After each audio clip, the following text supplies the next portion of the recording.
Sa gitna ng isang pagtatalo, sumigaw ang asawa ko. Hindi na ako tatabi sa'yo sa pagtulog. Nandidiri ako sa'yo. Hindi ko na nga kayang tingnan ang pagmumukha mo. Bahala ka sa buhay mo. Tumango lang ako at hinarap nga ang sitwasyon sa paraang hindi niya inaasahan. May isang sandali sa bawat namamatay na pagsasama kung saan marirealize mo na para ka nalang hangin. Para sa akin, nangyari ito isang ordinaryong Martes, nang gumugol ako ng 3 oras para lutuin mula sa simula ang paboritong pagkain ni Marco, nag-ayos ng mesa na may totoong mga kandila at cloth napkins, nagpalit mula sa damit trabaho ko papunta sa isang bestida, at naghintay. Umuwi siya ng 8:30 ng gabi. Tiningnan ang mesa, tumingin sa akin, at ang mukha niya ay nagpakita ng reaksyong hindi ko pa nakikita dati. Isang ekspresyon ng tunay na pandidiri. Anong meron? Hindi salamat. Hindi pagpapahalaga sa effort, kundi pagkalito na may halong pagkasuklam. Doon niya sinabi. Ang mga salitang tumapos sa lahat. Hindi na ako tatabi sa'yo sa pagtulog. Nandidiri ako sa'yo. Hindi ko na nga kayang tingnan ang pagmumukha mo. Bahala ka sa buhay mo. 7 taon ng pagsasama, 3 taon ng kaligayahan, 4 na taon ng dahan-dahang pagkabulok. Lahat nagtapos sa mga salitang iyon. Ako si Maya, at ikukuwento ko sa inyo kung paano ko hinarap iyon. Pero kailangan niyo munang malaman kung sino kami dati. Dahil sa pagitan ng kung sino kami noon at kung ano kami ngayon, doon nakatira ang tunay na kwento. At doon ko natutunan kung ano pala ang kaya kong gawin kapag itinulak sa sukdulan. Ako ay 34, isang graphic designer na nagtatrabaho mula sa aming masikip na 2-bedroom condo sa Makati. Si Marco ay 36, isang account manager sa isang kumpanya sa BGC. Yung tipo ng lugar kung saan lahat ay naka-business casual at nagpapanggap na naiinom ang kape sa pantry.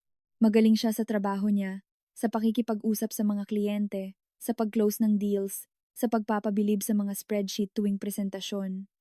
Noong nagsisimula pa lang kami, ibang tao kami. Mas mabuting tao, siguro. O baka mga taong hindi pa natututong sakta ng isa't isa. Ang unang 3 taon ay yung tipo ng saya na magpapaniwala sa iyong may naintindihan ka na hindi alam ng karamihan. May Sunday brunch kami sa kanto, freestyle sa kanto, isang maliit na lugar na may mga upuang luma na at isang serbidora na si Aling Nena na kabisado na ang order namin. Uupo kami doon ng ilang oras, paghahatian ng isang order ng pancake, sa kanya ang 2 nasa ibabaw, sa akin ang 2 nasa ilalim, nagtatalo sa mga crossword puzzle habang lumalamig ang aming kape. 7 letters, nagsisimula sa B. Ang ibig sabihin ay kasaganaan, sabi ko, habang nakatutok ang ballpen ko sa mga kahon. Bountiful. Sagot niya nang hindi tumitingin mula sa kanyang phone. 9 letters yan, henyo. E di mali ang clue. O baka hindi ka lang marunong magbilang. Nakakainis siguro kami. Yung tipo ng mag-asawa na kinaiinisan ng ibang tao, pero masaya kami sa paraang parang walang kahirap-hirap, na para bang natagpuan namin ang isang bagay na hinahanap ng karamihan sa buong buhay nila. Nagkakaroon kami ng mga biglaang road trip kahit saan. Mag-iimpake lang ng gamit Biyernes ng hapon at magdadrive hanggang sa maisipan naming huminto. Mga kung ano-anong playlist ang tumutugtog sa lumang speaker ng kanyang sedan. Mga kantang kunwari ayaw namin pero patagong gusto. Sintonado niyang kakantahin ang mga OPM rock ballads ng 90s. Magdadrama naman ako sa pagkanta ng mga pop songs habang siya ay tatawa ng malakas na kailangan niyang itabi ang sasakyan. May mga inside joke kami na walang ibang nakakaintindi. Mag-iiwan siya ng mga post-it sa desk ko, mga stick figure drawing namin na lumalaban sa mga dragon o sumasakay sa mga dinosaur o gumagawa ng kung anong kalokohan dahil alam niyang mapapangiti ako sa gitna ng isang nakaka-stress na proyekto kapag imposible ang kliyente. Sa mga kulay o font, may ritmo sa pagitan namin. Isang hindi sinasalitang lengguwahe. Alam ko kung kailan niya kailangan ng espasyo at kung kailan niya kailangan ng kausap. Alam niya kung kailan ako stressed bago ko pa sabihin. Mag-order siya ng takeout mula sa paborito kong Pinoy restaurant at isasalang ang isang pelikulang napanood na namin ng 100 beses dahil naiintindihan niyang minsan mas mahalaga ang comfort kaysa sa bago. Hindi kami perpekto. Walang perpekto. Nag-aaway kami sa mga maliliit na bagay. Kung sino ang maghuhugas ng pinggan, kung kaya ba naming lumipat sa mas magandang kondo, kung bakit hindi niya maalalang bumili ng gatas, kahit 3 beses ko na siyang i-text. Pero ang mga away ay parang kayang dalhin. Yung tipo ng alitan na nangyayari kapag dalawang tao ang natututong magbahagi ng espasyo at buhay, at lahat ng nasa pagitan. Naaalala ko ang aming 3rd anniversary. Nakahanap siya ng isang Italian restaurant na nakatago sa isang eskinita sa poblasyon. Yung tipo ng lugar na may mga checkered na mantel at mga bote ng alak na nababalutan ng ilang taong tulo ng kandila. Umupo kami sa isang maliit na mesa sa likod. Sapat ang lapit para magdikit ang aming mga tuhod sa ilalim. Nagbiro ang waiter na ang carbonara nila ay sobrang sarap na dapat ay illegal. At tumawa si Marco. Isang tunay at totoo na tawa na nagpakulubot sa gilid ng kanyang mga mata. Pinanood ko siya sa kabilang panig ng mesa at naisip, nakuha ko na, naintindihan ko na kung paano patakbuhin ang isang pagsasama. Ang isiping iyon ay bumabagabag sa akin ngayon. Ang kayabangan nito, ang inosenteng katiyakan na sapat na ang pag-ibig, na kayang dalhin kami ng mabuting intensyon sa kahit ano. Dahil sa pagitan ng 3 at 4 na taon, nagsimulang magbago ang mga bagay. Maliit na pagbabago noong una. Yung tipo na makukumbinsi mo ang sarili mong normal lang. Ang natural na pag-aayos na nangyayari kapag natapos na ang honeymoon phase at nagsimula na ang totoong buhay. Tumigil si Marco sa paghawak sa akin, nang basta-basta. Wala nang kamay sa likod ko kapag dumadaan siya sa kusina.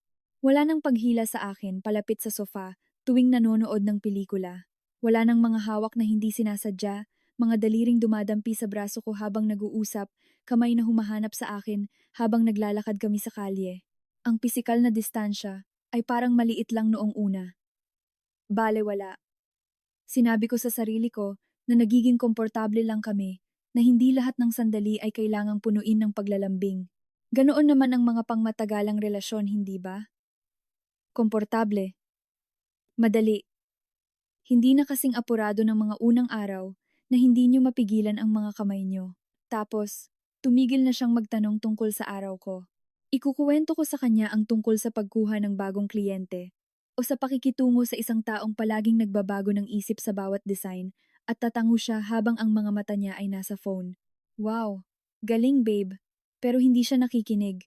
Nakikita ko sa paraan ng pag-scroll ng kanyang mga hinlalaki kung paano hindi nagbabago ang ekspresyon niya, kung paano siya hindi nagtatanong ng mga follow-up questions. Tumigil na rin siyang magkuwento mula sa trabaho. Dati, sabay kaming naglalabas ng sama ng loob. Siya, nagrereklamo tungkol sa mga imposibleng kliyente o office politics. Ako, nagbibigay ng pananaw o nakikinig lang. Huminto iyon. Kapag tinatanong ko kung kumusta ang araw niya, sasabihin niyang, ayos lang, o ganoon pa rin. At doon na mamamatay ang usapan. Ang mga katahimikan sa pagitan namin ay humaba. Bumigat. Uupo kami sa iisang kwarto, at parang milya-milya ang layo namin sa isa't isa. Pagsapit ng 5 taon, nananatili na siyang late sa opisina. 3, 4, minsan 5 gabi sa isang linggo. Umuuwi ng mga alas 9, sa halip na alas 6. Maghahanda ako ng hapunan, ilalagay ang kanyang pagkain sa plato, iiwan sa microwave. Kapag sa wakas ay papasok na siya sa pinto, iinitin niya ito at kakain sa mesa sa kusina habang bukas ang kanyang laptop, halos hindi nalalasahan ang pagkaing 1 oras kong inihanda. Gumawa ako ng mga dahilan, sinabi sa sarili ko na nagtatrabaho siya para sa isang promotion, na pansamantala lang ito, na lahat ng pagsasama ay dumadaan sa mga yugto, kung saan nauuna ang trabaho at kailangan mo lang itong tiisin.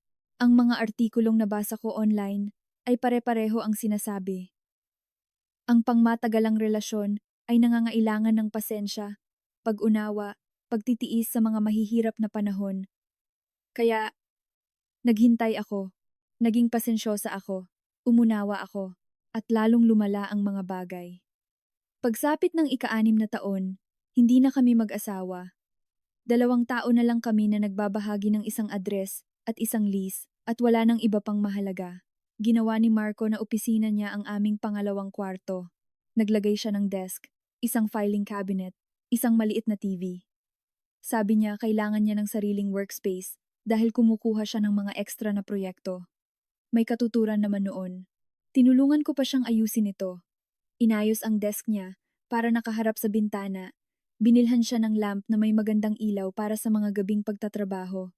Ang hindi ko namalayan ay nagiging kwarto na niya ang opisina. Nangyari ito ng dahan-dahan. Noong una, paminsan-minsan lang siyang nakakatulog sa kanyang desk at hindi na lumilipat sa aming kwarto. Tapos, mga gabi na sasabihin niyang may maaga siyang tawag at ayaw niya akong magising. Tapos, mga gabi na sinasabi niyang kailangan niyang tapusin ang trabaho at ayaw niya akong maistorbo kapag sa wakas ay papasok na siya sa kama. Sa huli, wala nang dahilan. Doon na lang siya natutulog. Gabi-gabi. Ang pinto sa pagitan namin ay sarado at nakalock. 4 na buwan na kaming hindi nagtatabi sa kama noong ginawa ko yung kare-kare. 4 na buwan ng paghiga, nang gising sa isang kwarto na parang sobrang laki at sobrang walang laman, nakikinig sa kanyang pagligo at pag-aayos sa kanyang hiwalay na espasyo. Iniisip kung kailan kami tumigil sa pagiging mag-asawa at nagsimulang maging mga estranghero na nagkataong magkasama sa bahay. Dadaanan niya ako sa sala habang nagtatrabaho ako sa mga design project. Sapat ang lapit para maamoy ko ang kanyang pabango at parang hindi ako nag-e-exist. Walang hi, walang pagpansin, mga yabag lang, at pagkatapos ay ang tunog ng pagsara ng kanyang pinto. Patuloy akong nagtrabaho. Patuloy na kumukuha ng mga bagong kliyente. Patuloy na gumagawa ng mga website at nagde-design ng mga logo at lumilikha ng mga brand identity para sa ibang tao habang ang sarili kong pagkakakilanlan bilang asawa ng isang tao ay nadudurog. At sinubukan kong ayusin ito. Diyos ko, sinubukan ko ang lahat. Nagplano ako ng isang weekend getaway sa Tagaytay. Gumugol ako ng ilang oras sa pagsasaliksik ng mga hiking trail na nabanggit niyang gusto niyang subukan. Nakahanap ako ng isang bahay na may fireplace at magandang tanawin. Nakahanap ako ng isang craft brewery sa malapit na dalubhasa sa mga IPA na gusto niya. Ginawa ko ang lahat ng reservation. Nilinis ang aking schedule. Na-excite sa 2 araw na kami lang. Walang distractions. Walang trabaho. Walang dahilan. Kinanselan niya 2 araw bago. May malaking presentasyon sa kliyente na hindi maiiwasan. Naintindihan ko. In-reschedule ko para sa susunod na buwan. Kinanselan niya ulit. Ibang dahilan. Weekend strategy session na kailangan siya ng boss niya. Noon, nabayaran ko na ng 2 beses ang non-refundable deposit. Tumigil na akong subukang mag-reschedule. Tumigil na akong banggitin ito, hinayaan itong mamatay, nang tahimik tulad ng lahat ng iba pa sa pagitan namin. Nagsimula akong magluto ng kanyang mga paboritong pagkain na may desperadong enerhiya. Ang recipe ng kare-kare ng nanay niya, ang kaldereta ng lola niya, ang chocolate cake na tumatagal ng 3 oras at nangangailangan ng bawat mangkok na mayroon kami. Kakainin niya ang mga ito ng walang komento, minsan nang hindi man lang tumitingin mula sa kung anong binabasa niya sa kanyang phone. Isang Martes, 2 buwan bago sumabog ang lahat, sinubukan ko ang ibang paraan. Bumili ako ng mamahaling lingerie mula sa butik na iyon sa Greenbelt na palagi kong ikinahihiyang pasukan. Itim na lace na nagparamdam sa akin na mahina at umaasa sa parehong sukat, nagsindi ng mga kandila. Pinatugtog ang aming lumang playlist noong nagde-date pa kami. Naghintay sa kwarto. Dumaan siya, sumilip, at hindi nagbago ang kanyang ekspresyon. Pagod ako, Maya. Huwag muna ngayon. Ang huwag muna ngayon ay naging huwag muna ngayong linggo, huwag muna ngayong buwan. Hindi na kailanman. Nagmungkahi akong magsimula ng bagong palabas na panonoorin ng magkasama, isang bagay na mapapanood namin tuwing weekend tulad ng dati, para maging isang okasyon ulit. Nasimulan ko na yan, sabi niya, habang nag-i-scroll sa kanyang phone. Mga 6 na episode na ako. Pwede nating ulitin ng magkasama. Alok ko. Kinaiinisan kung gaano kaliit ang tunog ng boses ko. Wag na. Ayokong bumalik sa simula. Mas gugustuhin niyang manood mag-isa kaysa magbahagi ng isang bagay sa akin. Dapat iyon na ang gumising sa akin. Dapat iyon na ang sandali na napagtanto kong ipinaglalaban ko ang isang bagay na patay na. Pero patuloy akong sumubok. Patuloy na umasa. Patuloy na naniwala na kung mamahalin ko lang siya, ng sapat, susubukan ng sapat, magiging sapat, babalik siya sa akin. Na nagbabalik sa atin sa Martes na iyon, sa kare-kare, sa mga kandila at sa bestida, at sa 3 oras na pagsisikap na tiningnan niya ng may pandidiri. Sa sandaling sa wakas, ay sinabi niya ang malinaw na iniisip niya sa loob ng maraming buwan, na hindi na ako karapat-dapat sa kanyang oras, sa kanyang atensyon, o sa kanyang pangunahing kagandahang loob, na nandidiri siya sa akin. Nakatayo ako doon hawak ang plato, at may nagbago sa loob ko. Hindi nabasag. Ang pagkasira ay nagpapahiwatig ng isang bagay na biglaan, marahas. Ito ay mas tahimik, tulad ng pagsasara ng isang pinto, tulad ng sa wakas ay pagtanggap sa isang bagay na matagal ko nang iniiwasan. Ibinaba ko ang plato, tiningnan siya, at tumango. Sige, sabi ko, bahala na ako. Mukha siyang nagulat. Sa tingin ko, inaasahan niya ang mga luha. Inaasahan niyang magmamakaawa akong magpaliwanag, o bawiin ito, o sabihin sa akin kung ano ang maaari kong gawin ng iba. Sa halip, nilagpasan ko siya, pumunta sa aming kwarto, sa kwarto ko, at isinara ang pinto, at nagsimulang magplano kung paano ko eksaktong haharapin ito. Hindi ako nakatulog ng gabing iyon. Nakahiga lang doon sa dilim, nakatitig sa kisame, paulit-ulit na tumutugtog sa isip ko ang mga salita ni Marco. Nandidiri ako sa'yo. Hindi ko na nga kayang tingnan ang pagmumukha mo. Mga 3:00 ng umaga, narinig ko siyang kumikilos sa kanyang kwarto. Bumukas at sumarado ang pinto ng banyo. Tumutulong tubig. Tapos katahimikan ulit. 10 talampakan lang ang pagitan namin na may pader sa gitna. At parang milya-milya na rin ang layo. Bumangon ako ng mga 6:00. Nagtimpla ng kape. Umupo sa mesa sa kusina kasama ang aking laptop. Nagpapanggap na nagtatrabaho sa isang proyekto ng kliyente. Gumagalaw ang mga kamay ko sa keyboard. Pero hindi ko talaga nakikita ang screen. Gumagawa lang ng mga kilos dahil parang imposible ang umupo ng tahimik. Doon ko sinimulang isipin kung kailan talaga nagbago ang mga bagay. Hindi ang unti-unting paglayo ng ika-4 at ika-5 taon. Ang matalim na pagliko. Ang sandali na tumigil si Marco sa pagiging malayo at nagsimulang maging ibang tao. Ang pangalan ay lumitaw ng basta-basta noong una. Siguro 8 buwan na ang nakalipas. Kailangan ni Bea ng tulong sa Henderson account. Isa lang katrabaho. Isa pang pangalan sa listahan ng mga taong katrabaho niya na hindi ko pa nakikilala at halos hindi pinapansin. Pero pagkatapos ay nasa lahat na ng dako. Magdi-dinner kami ni Bea para pag-usapan ng strategy. Sa tingin ni Bea dapat nating baguhin ang client approach. Nagsuggest si Bea ng magandang restaurant sa BGC na hindi ko pa naririnig. Bea, Bea, Bea. Ang pangalan niya ay nagsimulang pumalit sa akin sa kanyang pang-araw-araw na salaysay. Kapag umuuwi siya, noong paminsan-minsan ay kinakausap pa niya ako, ang mga kuwento niya ay puno ng tungkol sa kanya. Kung ano ang sinabi niya sa meeting, kung paano niya hinawakan ang isang mahirap na kliyente, ang kanyang mga ideya, para sa quarterly presentation. Noong una, sinabi ko sa sarili ko na normal ito. Nangyayari ang pagkakaibigan sa trabaho. May mga kasamahan ang mga tao na nakakasundo nila sa propesyonal na paraan. Pagkatapos ay nagsimula siyang tumanggap ng mga tawag sa telepono, kasama siya sa sala sa halip na sa kanyang opisina, naka-speakerphone. Nagtatrabaho ako sa aking laptop at naririnig ko ang kanyang boses. Bata, masigla, na may tawa na parang natural na lumalabas. Yung tipo ng tawa na nagpapatawa rin sa ibang tao. Siya ay 28. Alam ko ito dahil nabanggit ito ni Marco minsan. Ipinapaliwanag kung bakit mayroon siyang mga sariwang pananaw sa kanilang mga account. Siya ay 28. Nakikita niya ang mga bagay ng iba kaysa sa mga luma sa opisina. Ako ay 34. 6 na taon na mas matanda. Tila bahagi ng isang lumang henerasyon sa kanyang isipan. Hinanap ko siya sa social media isang hapon. Madaling natagpuan. Bea Hart, account coordinator sa kumpanya ni Marco. Blonde na may mga alon sa buhok, mapuputing ngipin sa bawat larawan, mga larawan niya sa mga rooftop bar, sa mga spinning class, sa brunch kasama ang mga kaibigan na lahat ay parang lumabas sa isang lifestyle magazine. Maganda siya sa paraang walang kahirap-hirap na taglay ng ilang babae. Yung tipo na kahit magsuot lang ng maong at t-shirt ay mukhang maayos pa rin. Mukha pa ring nababagay sa mundo, habang ako ay parang sumisikip lang dito. Hindi ako nagseselos noong una. At hindi ba't nakakaawa iyon? Hindi ako nagseselos na ang asawa ko ay gumugugol ng lahat ng kanyang oras sa isang maganda at mas batang babae.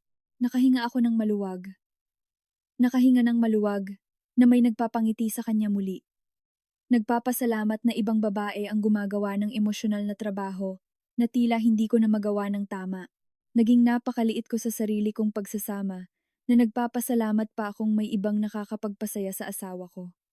Dapat iyon na ang una kong palatandaan na may seryosong mali, hindi sa kanya, sa akin, sa kung gaano karami sa sarili ko ang ibinigay ko. Sinusubukang kumapit sa isang bagay na dumudulas na sa aking mga daliri. Ang mga pagbabago kay Marco ay nagsimula sa parehong panahon na naging palaging naroroon ang pangalan ni Bea. 6 na buwan bago ang gabing iyon ng Martes sa kusina, nagsimula siyang maging isang taong hindi ko na nakikilala. May mga bagong damit na lumitaw sa kanyang aparador. Mga designer na button-down sa mga kulay na hindi niya kailanman isinuot, malalim na burgundy, forest green, malinis na puti na malamang ay nangangailangan ng dry cleaning. Mamahaling maong na talagang kasya, sa halip na mga maluwag na suot niya sa loob ng maraming taon. Isang leather jacket na malamang ay nagkakahalaga ng hindi bababa sa 10,000 piso. Nang tanungin ko tungkol dito, sinabi niyang nakakuha siya ng bonus at gusto niyang i-update ang kanyang wardrobe. Manamit para sa trabahong gusto mo, hindi sa trabahong mayroon ka. Sabi niya na parang sumisipi sa isang motivational poster. Bumili siya ng bagong pabango. Hindi ang aftershave mula sa botika na ginagamit niya simula nang makilala ko siya, kundi isang mamahalin mula sa isang department store. Amoy cedar at iba pang hindi ko matukoy. Sopistikado, walang katulad ng Marco na pinakasalan ko. Nagsimula siyang magpagupit tuwing 2 linggo, sa halip na hayaang humaba ito ng ilang buwan tulad ng dati. Nagsimulang gumugol ng 20 minuto sa banyo, bago pumasok sa trabaho, sa halip na sa kanyang karaniwang 5 minutong routine. Naririnig ko siya doon, tumutulong tubig, bumubukas, at sumasaradong mga drawer. Kapag sa wakas ay lalabas na siya. Perpektong nakaayos ang kanyang buhok, malinis ang kanyang mukha, maayos na nakasuksok ang kanyang damit. Naghahanda siya para sa isang bagay o isang tao, hindi lang para sa akin. Ang gym membership ang talagang nagkumpirma nito. Si Marco ay palaging natural na payat, hindi gaanong nagmamalasakit sa fitness.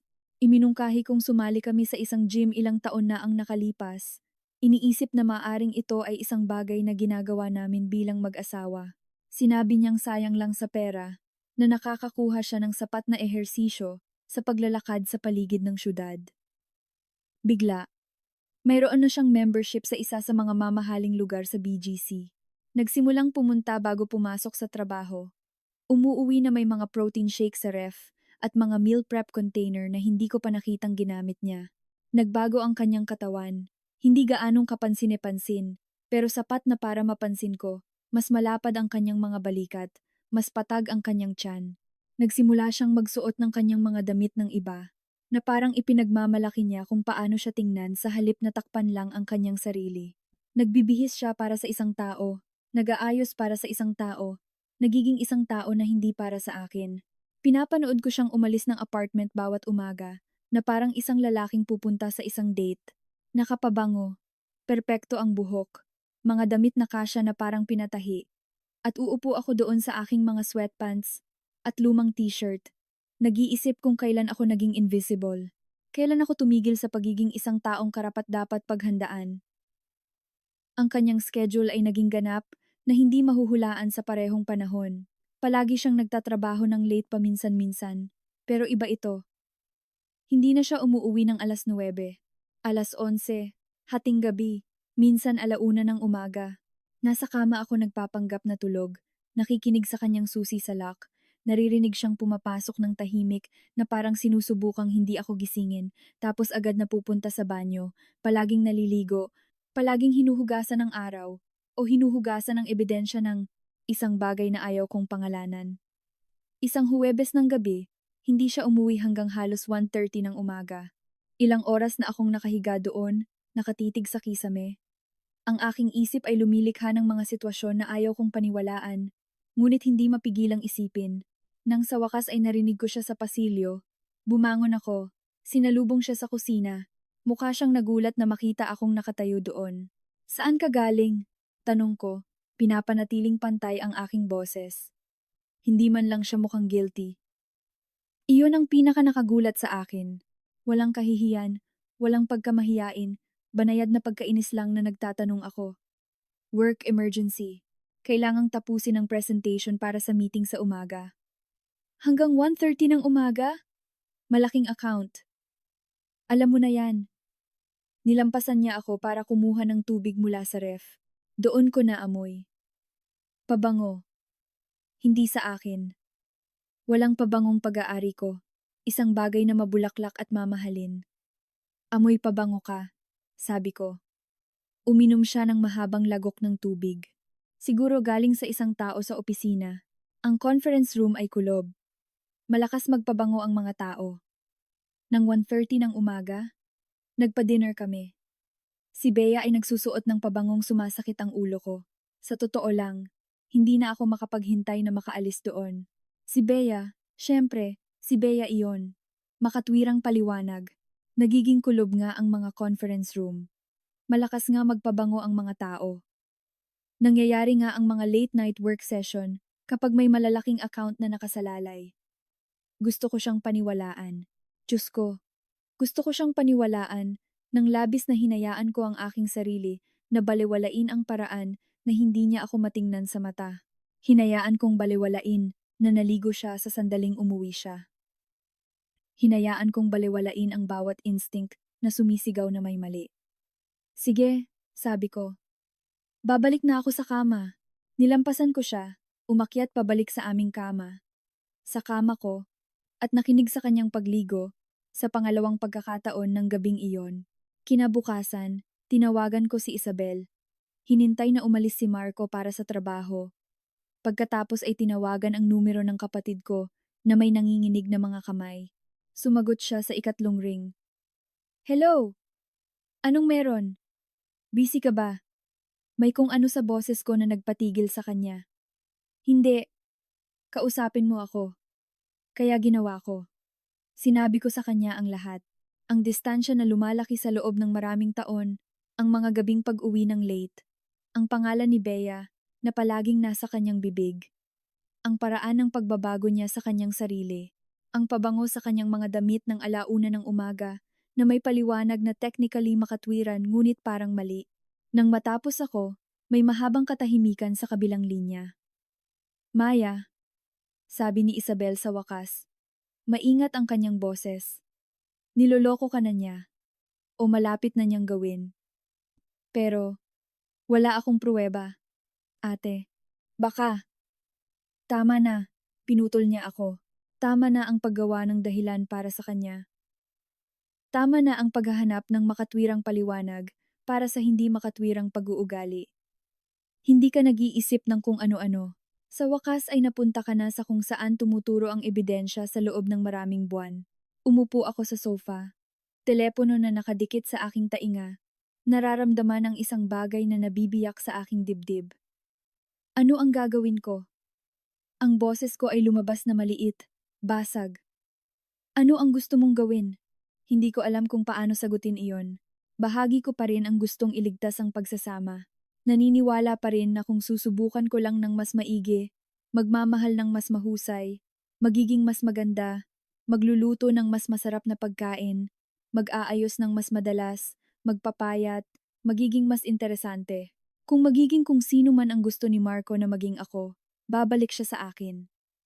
Ang kabilang bahagi, ang bahaging takot akong aminin, ay alam na tama si Isabel. Hindi ko alam. Pag-amin ko. Kung gayon, simulan mong magmasid, sabi ni Isabel. Huwag mong balewalain ang nasa harap mo. At kapag handa ka ng harapin ito, tawagan mo ako. Tutulungan kita. Nagpaalam kami. Umupo ako doon sa sofa na may telepono sa aking kandungan. Nakatitig sa pader kung saan namin isinabit ni Marco ang aming mga larawan sa kasal 3 taon na ang nakalipas. Mukha kaming napakabata sa mga larawang iyon, napakasaya, ganap na walang kamalay-malay kung paano magiging ang mga bagay. Inisip ko si Bea, 28, blonde, maganda, lahat ng hindi na ako. At inisip ko si Marco na umuuwi ng 1:30 ng umaga, na amoy pabango niya, na may mga paliwanag na sapat lang, nakapani-paniwala, para pagtaguan. Ang mga salita ni Isabel ay umalingaw-ngaw sa aking isipan. Huwag mong baliwalain ang nasa harap mo. Ilang buwan ko na itong binabaliwala. Marahil mas matagal pa. Gumagawa ng mga dahilan, naghahanap ng makatwirang paliwanag. Kinukumbinsi ang aking sarili na hindi kayang gawin ng asawa ko ang pagtataksil sa akin ng ganoon. Ngunit ang katotohanan ay naroroon sa harap ko. Nangangahulugang pagtanggap na hindi lang namamatay ang aking pagsasama, maaaring patay na ito, at na kung anuman ang susunod ay mas masakit kaysa sa anumang naramdaman ko sa ngayon. Ginugol ko ang natitirang bahagi ng weekend na iyon na parang nasa ulap. Nanatili si Marco sa kanyang kwarto halos buong Sabado at Linggo. Lumalabas lang para sa pagkain o para umalis ng apartment. Hindi kami nag-usap, hindi nagpansinan. Ang katahimikan ay may bigat na ngayon, mabigat at nakakasakal. Dumating at lumipas ang Lunes. Pagkatapos ay dumating ang Martes ng umaga at nagising ako na may kakaibang uri ng kalinawan. Siguro, dahil sa pagod. Ilang linggo na akong hindi nakakatulog ng maayos. Siguro dahil sa desperasyon, ngunit nagpa siya akong subukan muli. Isang huling pagtatangka na abutin siya bago ko tanggapin ang sinasabi sa akin ni Isabel. Ginugol ko ang hapon sa paggawa ng kare-kare mula sa simula. Ang kanyang paborito. Ang recipe na ibinigay sa akin ng kanyang ina noong aming unang taon ng pagsasama. Nakasulat sa isang index card na ngayon ay marumi na at gastado dahil sa paggamit. Ilang dosenang beses ko na itong ginawa sa loob ng maraming taon para sa kanyang kaarawan, para sa mga selebrasyon, para sa mga ordinaryong Martes na gusto ko lang siyang pasayahin. Inayos ko ang mesa na may totoong mga placemat at cloth napkin, hindi ang mga paper towel na ginagamit namin sa loob ng maraming buwan. Natagpuan ang mga kandila na natanggap namin bilang regalo sa kasal at hindi kailanman ginamit. Sinindihan ko ang mga ito kahit na parang katawa-tawa, kahit na bahagi ko ay alam na walang saysay ito. Nagpalit ako mula sa aking mga sweatpants patungo sa isang bestida. Hindi naman magarbo, isang simpleng navy dress lang na dati kong isinusuot sa mga date night noong mayroon pa kaming mga date night. Naglagay ako ng makeup sa unang pagkakataon sa loob ng ilang linggo. Mascara, lipstick. Sinubukang magmukhang babaeng pinakasalan niya sa halip na multo na naging ako. Nang tumingin ako sa salamin, halos hindi ko na makilala ang aking sarili. Hindi dahil maganda ako tingnan. Hindi naman talaga. Mukha akong isang taong masyadong nagsisikap, isang taong desperado, ngunit wala na akong pakialam sa pride. Umuwi si Marco mga 8:00. Narinig ko ang kanyang susi sa lock. Narinig siyang naglalakad sa pasilyo. Huminto siya. Tiningnan ang mesang inayos ko na may mga kandila at placemat. Tiningnan ako na nakatayo doon na may bestida at makeup. At may nagbago sa kanyang ekspresyon. Hindi init, hindi pagpapahalaga, kahit sorpresa, isang bagay na pangit. Ang kanyang mukha ay nabaluktot sa kung ano ang maaari ko lang ilarawan bilang paghamak na parang ang paningin sa aking pagsisikap ay pisikal na nagparamdam sa kanya ng pagkasuklam. Anong meron? Tanong niya. Hindi. Ang ganda naman. O, anong okasyon? O kahit isang neutral na anong nangyayari? Anong meron? Lang na may tono na nagpabagsak sa aking tiyan. Hapunan, sabi ko, sinusubukang panatilihing matatag ang aking boses. Ginawa ko ang paborito mo. Kare-kare ni Mama. Tumawa siya. Mapait at matalim ito na parang isang sampal sa mukha. Sa tingin mo ba aayusin ang kare-kareto? Hindi ko naintindihan. Ayusin ang ano, Marco?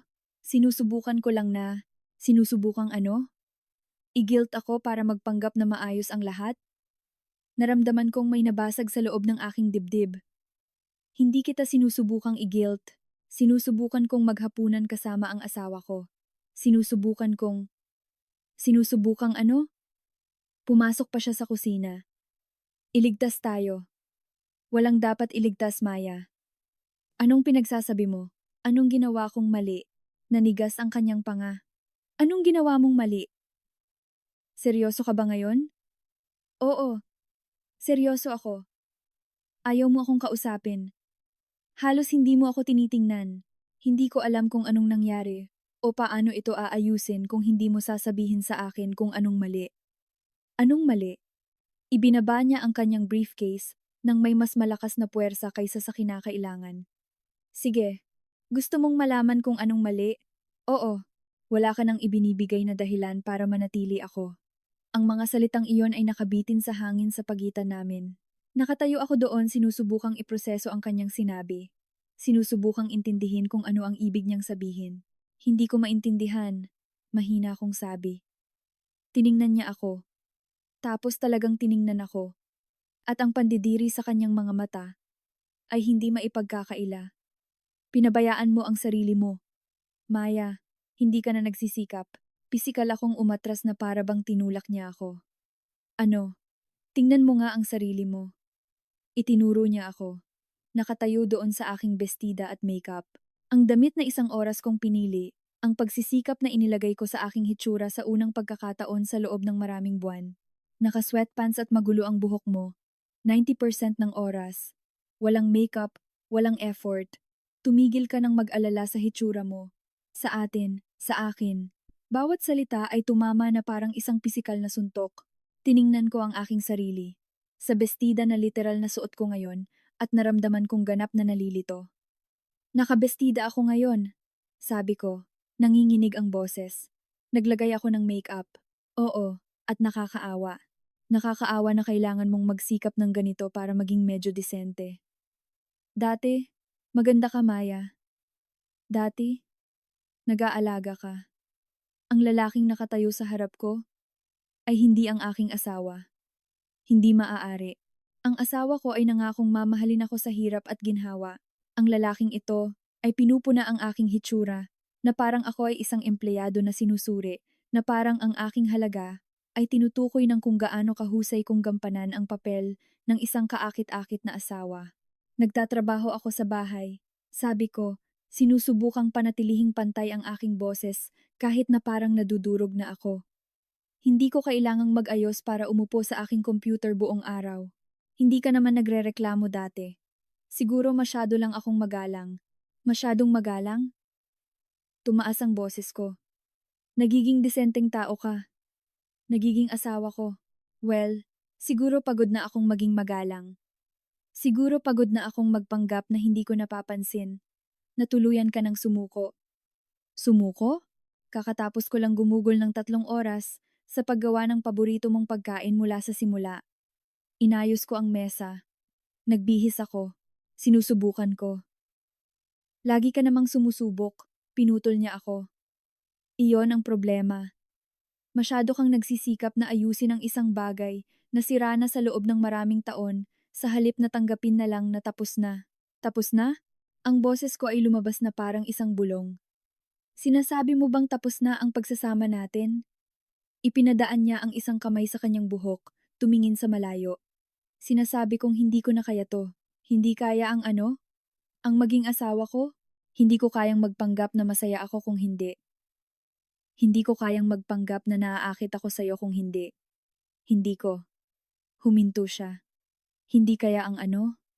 Tanong ko. Tapusin mo ang sinasabi mo, Marco. Tiningnan niya ako noon, at ang kanyang mga mata ay malamig, na parang nakatingin siya sa isang estranghero na hindi niya gaanong gusto. Hindi na ako tatabi sa'yo sa pagtulog, sabi niya. Ang boses ay bumaba sa isang bagay na klinikal at walang emosyon. Nandidiri ako sa'yo. Hindi ko na nga kayang tingnan ang pagmumukha mo. Bahala ka sa buhay mo. Natahimik ang kusina, maliban sa ugong ng refrigerator, at sa bahagyang pagkindat ng mga kandila sa mesa. Nakatayo ako doon, ipinoproseso ang kanyang sinabi, na nandidiri siya sa akin, na hindi niya kayang tingnan ako. Na 7 taon ng pagsasama, 7 taon ng pagbuo ng buhay, nang magkasama ay walang halaga, laban sa kanyang paghamak sa kung sino ako ngayon. Hinitay kong bawiin niya ito, sabihing galit lang siya, na hindi niya sinasadya, na mali ang pagkalabas ng mga salitang iyon. Nakatayo lang siya doon, pinapanood ako, naghihintay ng kung ano, luha, marahil, pagmamakaawa, isang uri ng pagkasira na magbibigay sa kanya ng dahilan, para ipinta ako, bilang ang hindi matatag na asawa, na hindi kayang harapin ang katotohanan. Hindi ko siya binigyan ng kasiyahan. May kung anong natahimik sa akin. Hindi manhid. Nararamdaman ko pa rin ang lahat. Ang sakit, at kahihiyan at pagkabigla. Ngunit sa ilalim ng lahat ng iyon ay may iba pa. Isang bagay na malamig at malinaw, at nakakagulat na kalmado. Dahan-dahan akong tumango. Sige, Sabi ko. Kumurap siya, nabigla. Okay, oo, bahala na ako. Naghintay siya ng higit pa, ng mga luha, ng mga argumento, ng pagkasira ko sa paraang malinaw niyang inaasahan. Wala akong ibinigay sa kanya. Nakatayo kami doon sa kusina na may lumalamig na kare-kare sa kalan at mga kandilang walang saysay na nasusunog sa mesa, nagtitinginan sa isang distansya na walang kinalaman sa pisikal na espasyo. Pagkatapos ng mahabang sandali, kinuha niya ang kanyang jacket mula sa likod ng upuan kung saan niya ito ibinato. Aalis ako, sabi niya. Siyempre, huminto siya sa pintuan, bahagyang lumingon na parang may sasabihin pa. Pagkatapos ay umalis na lang siya. Narinig ko ang kanyang mga yabag sa pasilyo, ang pagbukas at pagsara ng pinto sa harap, ang pag-start ng kanyang kotse sa parking lot, ang tunog ng kanyang pag-alis. Nakatayo ako doon mag-isa. Sa kusina, tinitingnan ang hapunan na ilang oras kong inihanda. Ang mesang inayos ko. Ang pagsisikap na ginawa ko na tiningnan niya nang may pandidiri. Pagkatapos ay naglakad ako papunta sa mesa, hinipa ng mga kandila at umupo sa upuan kung saan dapat nakaupo si Marco. Kinuha ko ang aking telepono at tinawagan si Isabel. Sumagot siya sa pangalawang ring. Hello, anong? Sinabi niyang nandidiri siya sa akin. Pinutol ko siya. Ang boses ko ay kakaiba, masyadong kalmado, na parang naguulat ako ng isang bagay na nangyari sa iba. Sinabi niyang hindi niya kayang tingnan ako. Sinabihan niya akong bahala na ako. Katahimikan sa kabilang linya. Pagkatapos, nasaan siya ngayon? Wala. Umalis. Pupunta ako dyan. Hindi mo kailangan. Kinukuha ko na ang mga susi ko. Diyan na ako sa loob ng 20 minuto. Binaba niya ang telepono bago ako makatanggi. Umupo ako doon sa katahimikan ng apartment. Tinitingnan ang malamig na kare-kare. Ang mga hindi nagamit na plato. Ang mga napkin na hindi kailanman magpupunas ng bibig ng sinuman. At gumawa ako ng desisyon. Kung gusto ni Marco na ako na ang bahala, ako na nga ang bahala. Poprotektahan ko ang sarili ko. Idodokumento ang lahat. Aalamin ang katotohanan tungkol sa kanya at kay Bea. At sisiguraduhin kong pagsisisihan niya ang bawat salitang sinabi niya sa akin. Dumating si Isabel 18 minuto mamaya na may dalang malalaking kape at isang hitsura ng determinasyon. Sabihin mo sa akin ang lahat, sabi niya. Inilalagay ang kape sa harap ko, kaya ginawa ko. Bawat salitang sinabi niya, bawat onsa ng kalupitan. Ang paraan ng pagtingin niya sa akin, na parang ako ay isang bagay na natagpuan niya sa ilalim ng kanyang sapatos. Nang matapos ako, hindi sinabi ni Isabel na magiging maayos ang lahat. Hindi sinabing hindi niya sinasadya o na lahat ng pagsasama ay dumadaan sa mga mahihirap na yugto. Sa halip, nagtanong siya, ano ang gagawin mo? Humigop ako ng kape. Masyado pa itong mainit. Napaso ang dila ko. Pero, wala akong pakialam. Poprotektahan ko ang sarili ko. Sabi ko. At sisiguraduhin kong pagsisisihan niya ang bawat salitang sinabi niya. Kinuha ni Isabel mula sa kanyang pitaka ang isang business card. Attorney, Patricia Reyes, sabi niya. Itinulak ito sa mesa. Siya ang abogado ko sa diborsyo. Mahal siya, pero walang awa at nananalo. Kinuha ko ang card, tiningnan ang naka-emboss na pangalan at numero ng telepono. Tawagan mo siya bukas, sabi ni Isabel. Sabihin mo sa kanya ang lahat at anuman ang gawin mo, huwag mong ipaalam kay Marco na may binabalak ka. Huwag muna. Tumango ako. Isinuksok ang card sa aking bulsa. Umupo kami doon sa aking kusina umiinom ng kape na masyadong mainit. Hindi gaanong nagsasalita, umiiral lang sa mga guho ng kung ano na ang naging pagsasama namin. At nagsimula akong magplano kung paano ko eksaktong haharapin ito. Nanatili si Isabel hanggang halos hating gabi. Umupo kami sa mesa sa kusina umiinom ng kape na matagal nang lumamig, pinaplano ang aking mga susunod na hakbang na parang nag-i-strategize kami para sa isang operasyong militar sa halip na sa pagtatapos ng aking pagsasama. Unang gagawin bukas. Tawagan si attorney. Reyes, sabi niya, sa pangatlong pagkakataon. Huwag kang maghintay. Huwag kang mag-alinlangan. Tawagan mo lang siya. Gagawin ko. At huwag mong sabihin kay Marco ang kahit ano. Hindi na nakikipag-usap ka sa isang abogado. Hindi na may binabalak ka. umakto kang normal. Halos matawa ako doon. Normal, tama? Parang alam ko pa kung ano yon. Pagkatapos umalis ni Isabel, umupo akong mag-isa sa apartment nakikinig sa katahimikan. Wala pa rin si Marco sa bahay. Lampas na ng hating gabi ng Miyerkules. Walang work emergency na tumatagal hanggang hating gabi ng Miyerkules.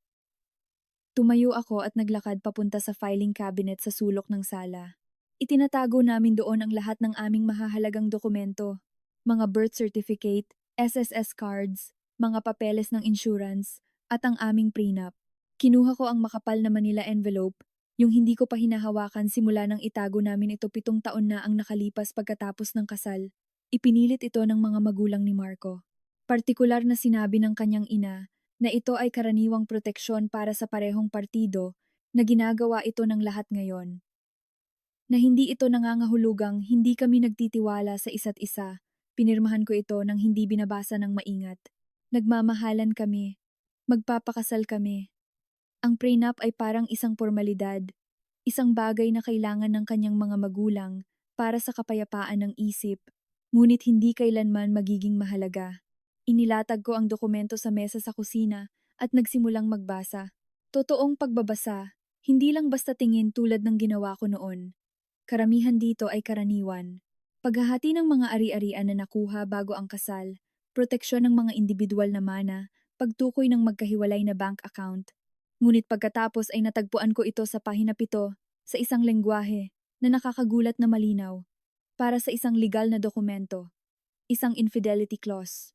Kung mapapatunayan ng alinmang partido na ang isa ay naging taksil sa panahon ng pagsasama, ang taksil na partido ay mawawalan ng lahat ng karapatan sa mga pinagsamang ari-arian. Aalis sila na mayroon lamang kung ano ang individual na sa kanila bago ang kasal. Walang hati sa mga joint account, walang alimony, wala.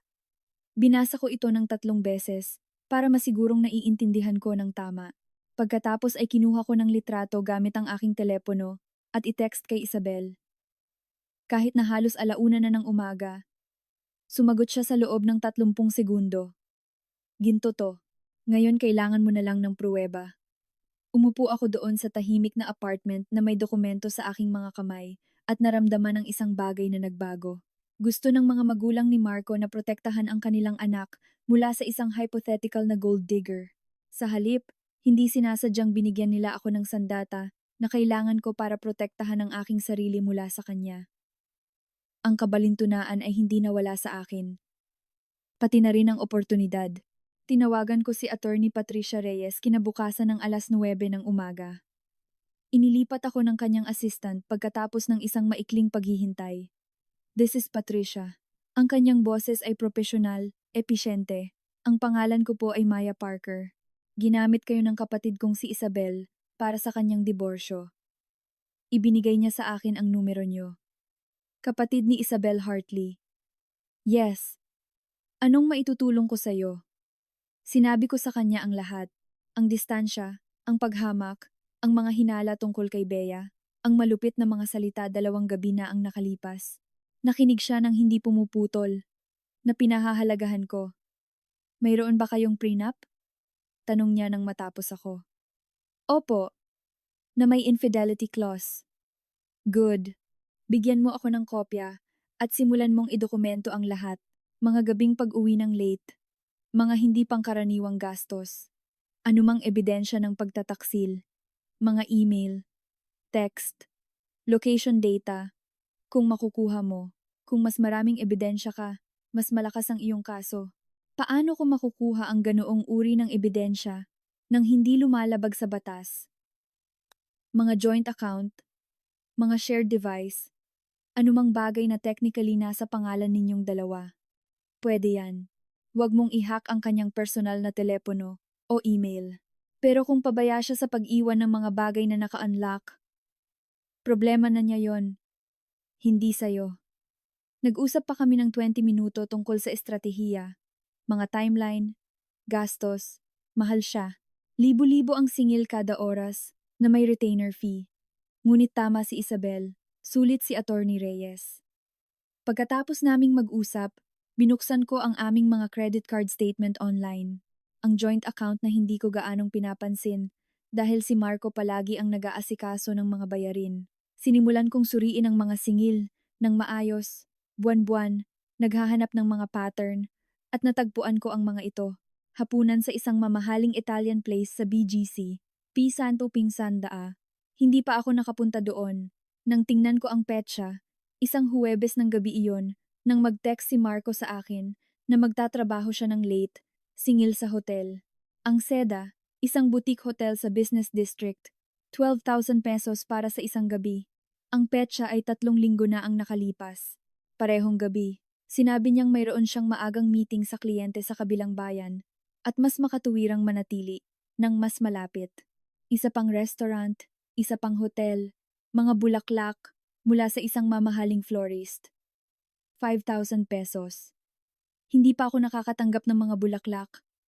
Pagkatapos, ay natagpuan ko ang isa na nagpasikmura sa akin. Rustans, 40,000. May petsang 2 linggo na ang nakalipas. Hindi pa ako nakakatanggap ng kahit ano mula sa Rustans.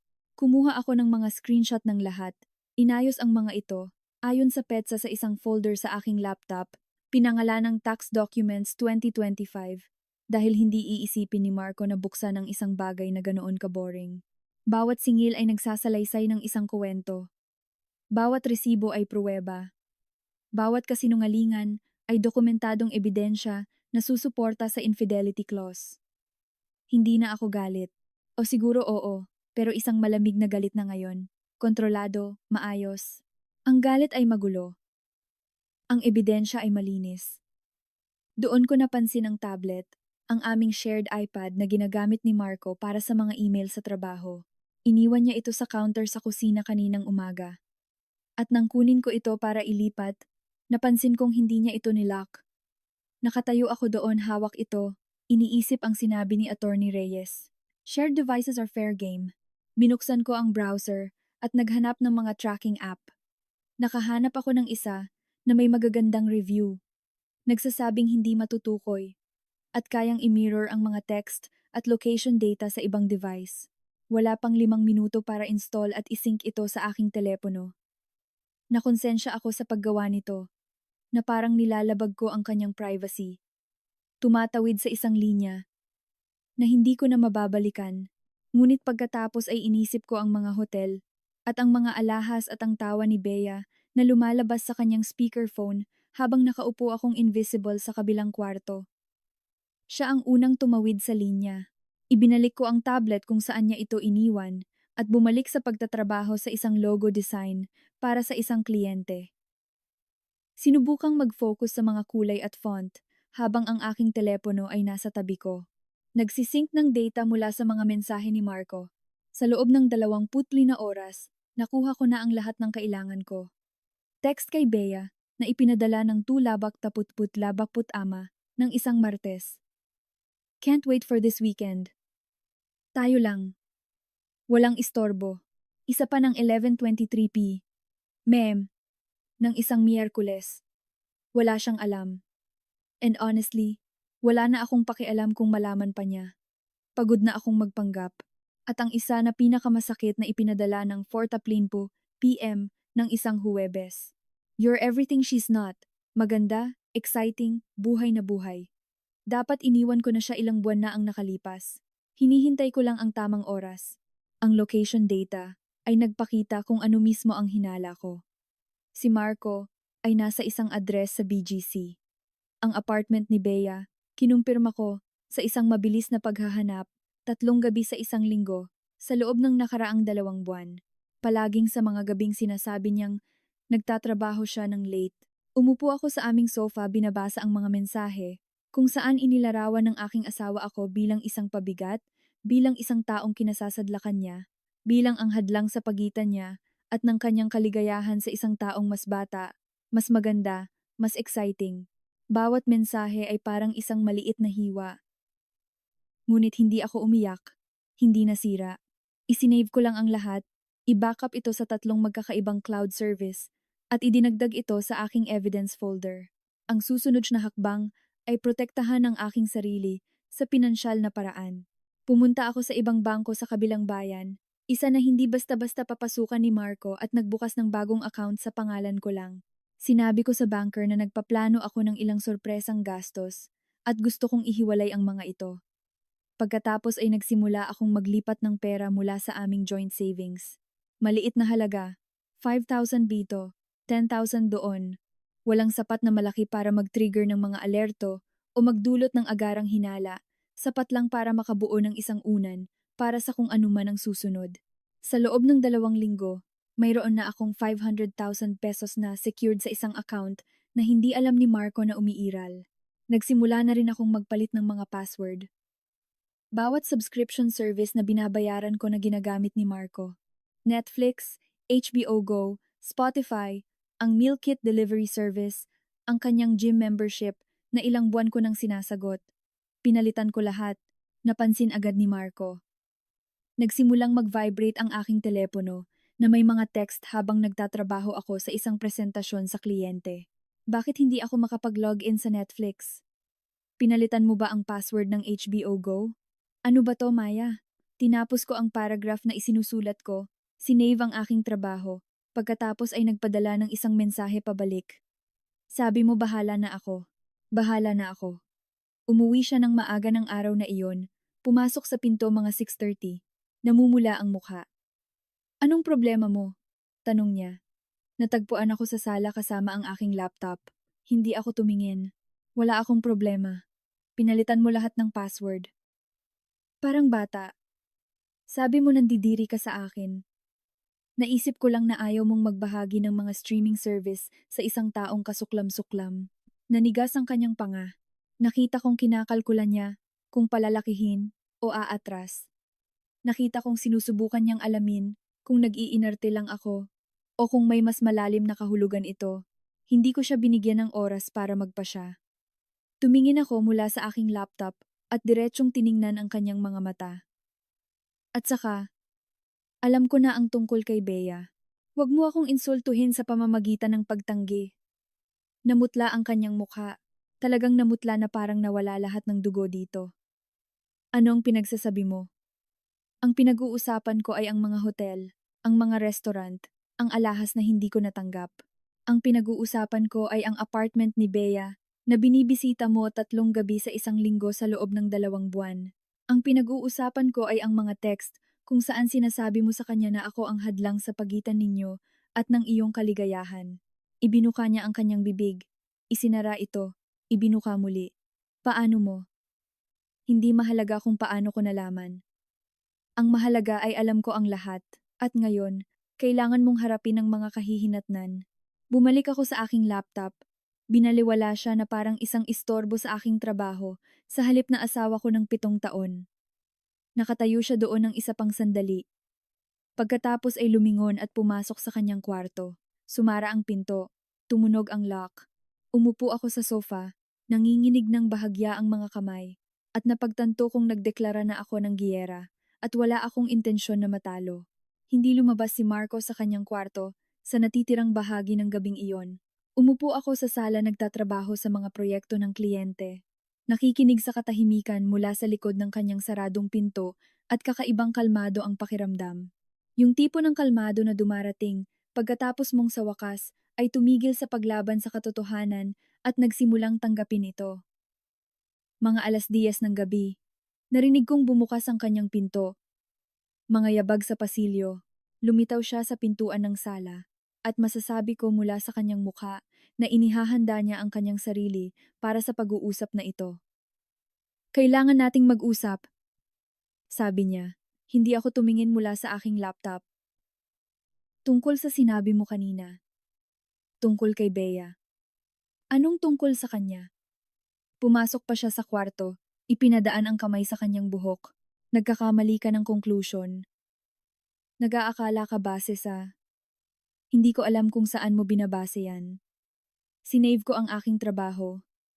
Isinara ang aking laptop at diretsyong tiningnan siya. Hindi ako nagkakamali ng conclusion, Marco. May pruweba ako. Pruweba ng ano? Na may katrabaho akong kaibigan ko? Hindi yan. Kinuha ko ang aking telepono, binuksan ang screenshots folder, at itinaas ito para makita niya. Ang text niya kay Bea. Can't wait for this weekend. Tayo lang. Walang istorbo. Nagbago ang kanyang ekspresyon. Ang nagtatanggol na galit ay gumuho sa iba pa. Gulat, takot, marahil ang simula ng pagkaunawa na nahuli na siya. Saan mo nakuha yan? Nag-scroll ako sa susunod na screenshot. Wala siyang alam. At sa totoo lang, wala na akong pakialam kung malaman pa niya. Maya, kaya kong ipaliwanag. Isa pang screenshot. You're everything she's not. Maganda. Exciting. Buhay na buhay. Dapat iniwan ko na siya. Ilang buwan na ang nakalipas. Namutla ang kanyang mukha. Inabot niya ang telepono na parang kaya niyang mawala ang ebidensya kung mahahawakan lang niya ito. Inilayo ko ito. Hindi mahalaga kung paano ko nakuha ang mga ito.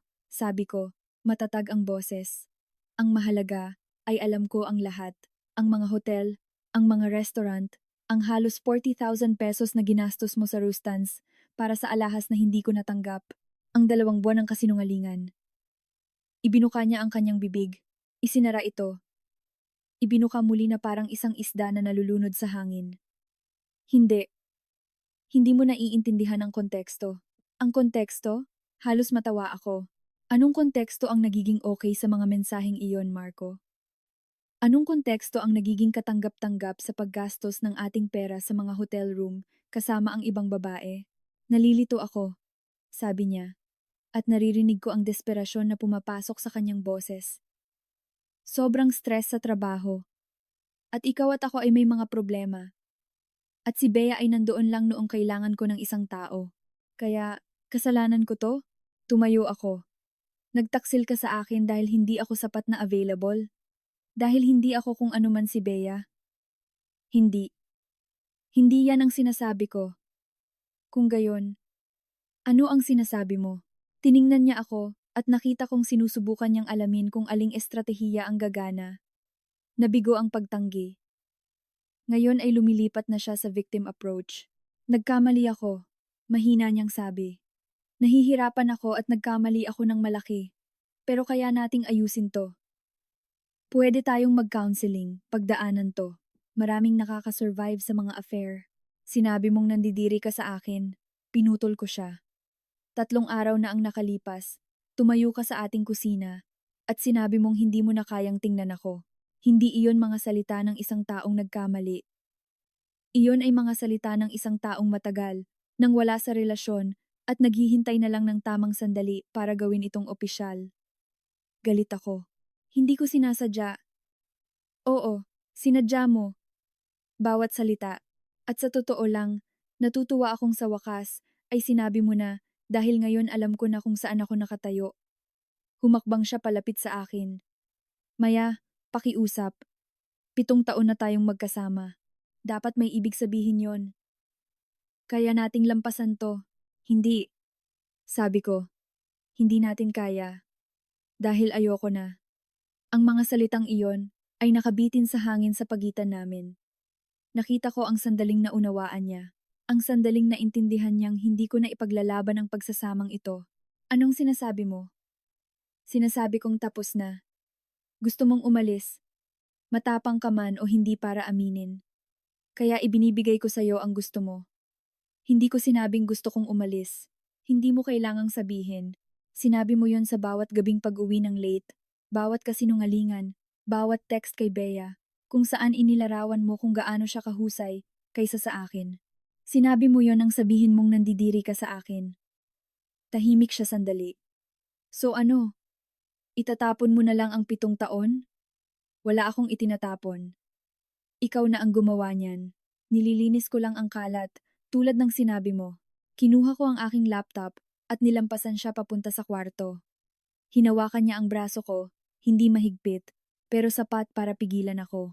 Huwag mong gawin to, sabi niya. Tiningnan ko ang kanyang kamay sa aking braso, pagkatapos ay bumalik sa kanyang mukha.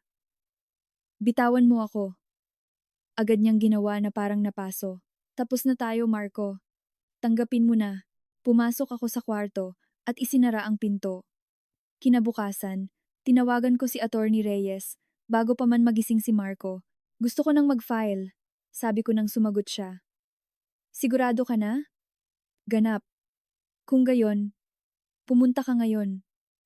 Ihahanda ko ang lahat. Nakipagkita ako sa kanya sa kanyang opisina ng 10:00 ng umaga. Isang propesyonal na gusali sa BGC, 14th floor, corner office na may mga bintanang tanaw ang syudad. Lahat sa lugar na iyon ay nagsasabing tagumpay, kakayahan, kontrol. Inilatag ni attorney Reyes ang mga papeles sa kanyang conference table. Petition para sa diborsyo. Paghahati ng ari-arian batay sa infidelity clause. Mga kasunduan sa kustudiya hindi naaangkop. Wala kaming mga anak. Timeline para sa pag-alis sa tinitirhang bahay. Ipaliwanag mo sa akin muli, sabi niya. Siguraduhin mong naiintindihan mo ang pinipirmahan mo. Ipinaliwanag niya ang bawat section. Kung paano pinoprotektahan ng prenup ang aking mga individual na ari-arian at ang sa kanya, kung paano nangangahulugan ang infidelity clause na mawawalan siya ng karapatan sa anumang pinagsamahan naming nakuha sa panahon ng kasal, kung paano mananatili sa akin ang apartment dahil nasa pangalan ko ang lease, kung paano niya kukunin ang kanyang kotse, ang kanyang mga personal na gamit, ang kanyang mga individual na bank account. Aalis ka ng malinis, sabi ni Attorney Reyes. Walang alimony na babayaran o matatanggap. Walang paghahati ng mga joint asset. Makukuha niya kung ano ang sa kanya. Makukuha mo kung ano ang sayo. Umupo ako doon na may ballpen sa aking kamay, iniisip ang 7 taon ng pagsasama. Ang mga magagandang taon kung kailan kami masaya. Ang dahan-dahang pagkabulok kung kailan nagsimulang gumuho ang lahat. Ang kalupitan ng gabing iyon ng Martes sa kusina. Ang pagtataksil na dokumentado sa mga screenshot at credit card statement. Puwede ka pa ring umatras dito, mahinang sabi ni Attorney Reyes. Hindi mo kailangang mag-file kung hindi ka pa handa. Inisip ko ang mukha ni Marco nang sabihin niyang nandidiri siya sa akin. Inisip ko ang apartment ni Bea, kung saan siya gumugugol ng mga gabing dapat ay sa amin. Inisip ko ang resibo mula sa Rustans para sa alahas na hindi ko nakita. Pinirmahan ko ang mga papeles. Tumango si Attorney Reyes. Kinuha ang mga ito ng maayos. Aayusin kong iserve sa kanya sa kanyang opisina. Pampubliko. Propesyonal. Walang lugar para sa kanya na gumawa ng eksena. Salamat. Magiging magulo. To, babala niya. Lalaban siya. Palagi silang ganyan kapag pera na ang pinag-uusapan. Hayaan mo siyang lumaban. Nasa akin ang ebidensya. Oo. Nasa iyo nga. Umalis ako sa kanyang opisina na mas magaan ang pakiramdam kaysa sa mga nakaraang buwan na parang may dala akong mabigat at sa wakas ay naibaba ko na. Nasa isang coffee shop ako 2 oras mamaya, nakikipagkita sa isang kliyente tungkol sa isang website redesign nang mag-vibrate ang aking telepono na may text mula kay Attorney Reyes. Done. Na-serve na siya. Nagsimulang tumunog ang aking telepono 30 segundo mamaya. Pangalan ni Marco sa screen. I-silent ko ito at bumalik sa aking kliyente. So, iniisip namin ang isang malinis, modernong aesthetic, sabi ng kliyente. Walang masyadong magulo. Nag-vibrate ulit ang telepono ko. Isa pang tawag. Binaliwala ko ito. Minimalist na navigation. Sabi ko. Kinuha ang aking notebook. 3 pangunahing section sa homepage. Ano ang iyong mga prioridad? Pagkatapos ng meeting 1 oras mamaya, tumawag si Marco ng 17 beses. Pinakinggan ko ang mga voicemail mamaya habang naglalakad pabalik sa aking apartment. Maya, ano ba to? Tawagan mo ako. Hindi ko maintindihan kung anong nangyayari. Kailangan nating mag-usap. Baliw to. Hindi ka pwedeng basta-basta mag-file ng diborsyo nang hindi muna kinakausap ako. Ang kanyang boses ay nag-progress mula sa pagkalito patungo sa galit, patungo sa isang bagay na malapit sa desperasyon sa huling mensahe. Pakiusap, tawagan mo lang ako. Kaya nating ayusin to. Alam kong kaya natin. Binura ko lahat ng hindi sumasagot. Sa halip, nagpadala ako ng isang text. Sabi mo hindi mo na kayang tingnan ako. Ngayon, hindi mo na kailangan. Pagkatapos ay pinatay ko ang aking telepono at umuwi. Kakapasok ko lang sa pinto nang may nagsimulang kumalabog dito mula sa labas. Malakas, agresibo, imposibleng balewalain. Maya, buksan mo ang pinto. Siya iyon. Pinalitan ko na ang mga lock ng hapong iyon. Tumawag ako ng locksmith pagkatapos mismo ng aking meeting kay Attorney Reyes. Nasa pangalan ko ang lease. Mayroon akong karapatan. Binuksan ko ang pinto, ngunit tumayo sa daanan. Hinaharangan ang kanyang pagpasok. Anong kailangan mo, Marco? Mukha siyang talagang nagulat. Na parang hindi niya makapaniwalang itinuloy ko talaga ito. Anong kailangan ko? Nag-file ka ng diborsyo nang hindi man lang ako kinakausap. Halos matawa ako. Ibig mong sabihin tulad ng kung paano ka nagsimula ng isang affair nang hindi ako kinakausap? Iba yon. Paano? Paano yon naiiba? Sinubukan niyang lampasan ako papasok sa apartment. Hindi ako gumalaw at hindi siya handang piliting pumasok. Apartment ko rin to, sabi niya. Actually, hindi. Tingnan mo ang lease. Pangalan ko lang ang nandoon simula nang lumipat tayo. Pwede mong kunin ang iyong mga gamit na may 24 oras na paunawa sa pamamagitan ng sulat na mula ang kanyang mukha. Hindi mo pwedeng gawin to. Nagawa ko na. Kinuha ko ang aking telepono at binuksan muli ang mga screenshot. Ipinakita sa kanya ang mga text kay Bea, ang mga resibo ng hotel, ang mga singil sa credit card na nagpapakita ng mga hapunan at regalo na hindi ko natanggap. Naglagay ng infidelity clause ang mga magulang mo sa ating prenup. Mahinahon kong sabi, kung mapapatunayan ng alinmang partido na ang isa ay hindi tapat, ang nagtaksil ay aalis na mayroon lamang ang kanilang mga individual na ari-arian. Walang joint property, walang alimony, wala. Pinanood ko siyang iproseso ang impormasyong iyon. Nakita ko ang sandaling naintindihan niya kung ano ang mawawala sa kanya. Aalis ka na dala ang sayo, patuloy ko. Aalis ako na dala ang sa akin. Pirmahan mo ang mga papeles o pahabain ito sa korte. Ikaw ang bahala. Nagsimula siyang umiyak, tapos totoong luha na tumutulo sa kanyang mukha. Yung tipo ng pag-arte na idinisenyo para manipulahin. Mahal kita, sabi niya, basag ang boses. Alam kong nagkamali ako, pero mahal kita at kaya nating ayusin to. Tiningnan ko siya at walang naramdaman. Walang galit, walang lungkot. Isang malamig, malinaw na katiyakan lang na tapos na ito. Hindi, sabi ko. Mahal mo ang ideya na hindi mawala ang kalahati ng iyong mga ari-arian, pero huli na para dyan. Umatras ako at isinara ang pinto, nilock ito. Tumayo doon nakikinig sa kanyang pagkalabog dito ng 5 minuto pa bago siya sa wakas ay umalis. At doon ko nalaman na nanalo ako. Kinabukasan, nagising ako sa 3 email mula sa isang address na hindi ko kilala. Ang mga subject line ay malinaw na nagpapahiwatig tungkol sa Parker versus Parker Divorce Proceedings. Kumuha si Marco ng abogado. I-forward ko ang mga ito kay Attorney Reyes nang hindi binabasa ang unang talata at nagtimpla ng kape. Nanginginig ng bahagya ang aking mga kamay. Ngunit hindi dahil sa takot, dahil sa adrenaline, dahil sa pagkaunawa na totoong nangyayari na ito ngayon. Tinawagan ako ni Attorney Reyes 20 minuto mamaya. Ang abogado niya ay si Richard Brennan, sabi niya. Nakdealings ko na siya dati. Magaling siya pero predictable. At ngayon, kumakapit siya sa patalim. Anong sinasabi niya? Na nakuha mo ang ebidensya ng iligal? Na dapat invalidate ang prenup? Na inabandona mo ang pagsasama sa emosyonal na paraan bago pa man masangkot si Marco kay Bea? Standard na mga taktika ng paglihis kapag ang ebidensyas ay laban sa kanila. Pwede ba niyang i-argue ang mga bagay na yon? Pwede niyang i-argue ang kahit anong gusto niya. Hindi ibig sabihin na makikinig ang isang hukom.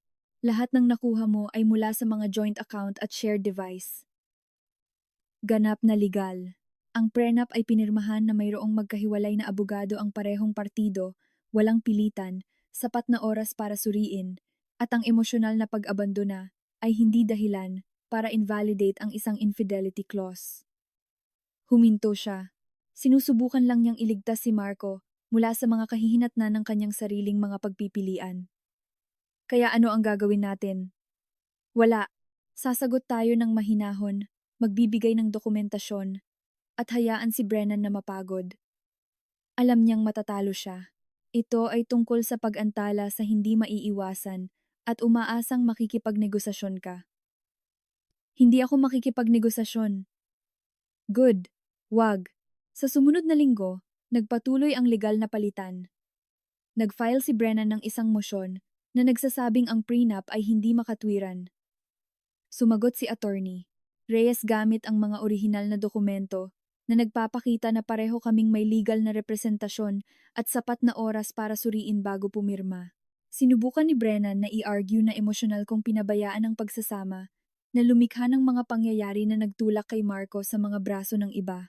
Ipinasa ni Attorney Reyes ang ebidensya ng affair ni Marco, ang mga text, ang mga resibo ng hotel, ang timeline na nagpapakita na ang kanyang relasyon kay Bea ay nagsimula matagal na bago ang paghaharap noong Martes ng gabi.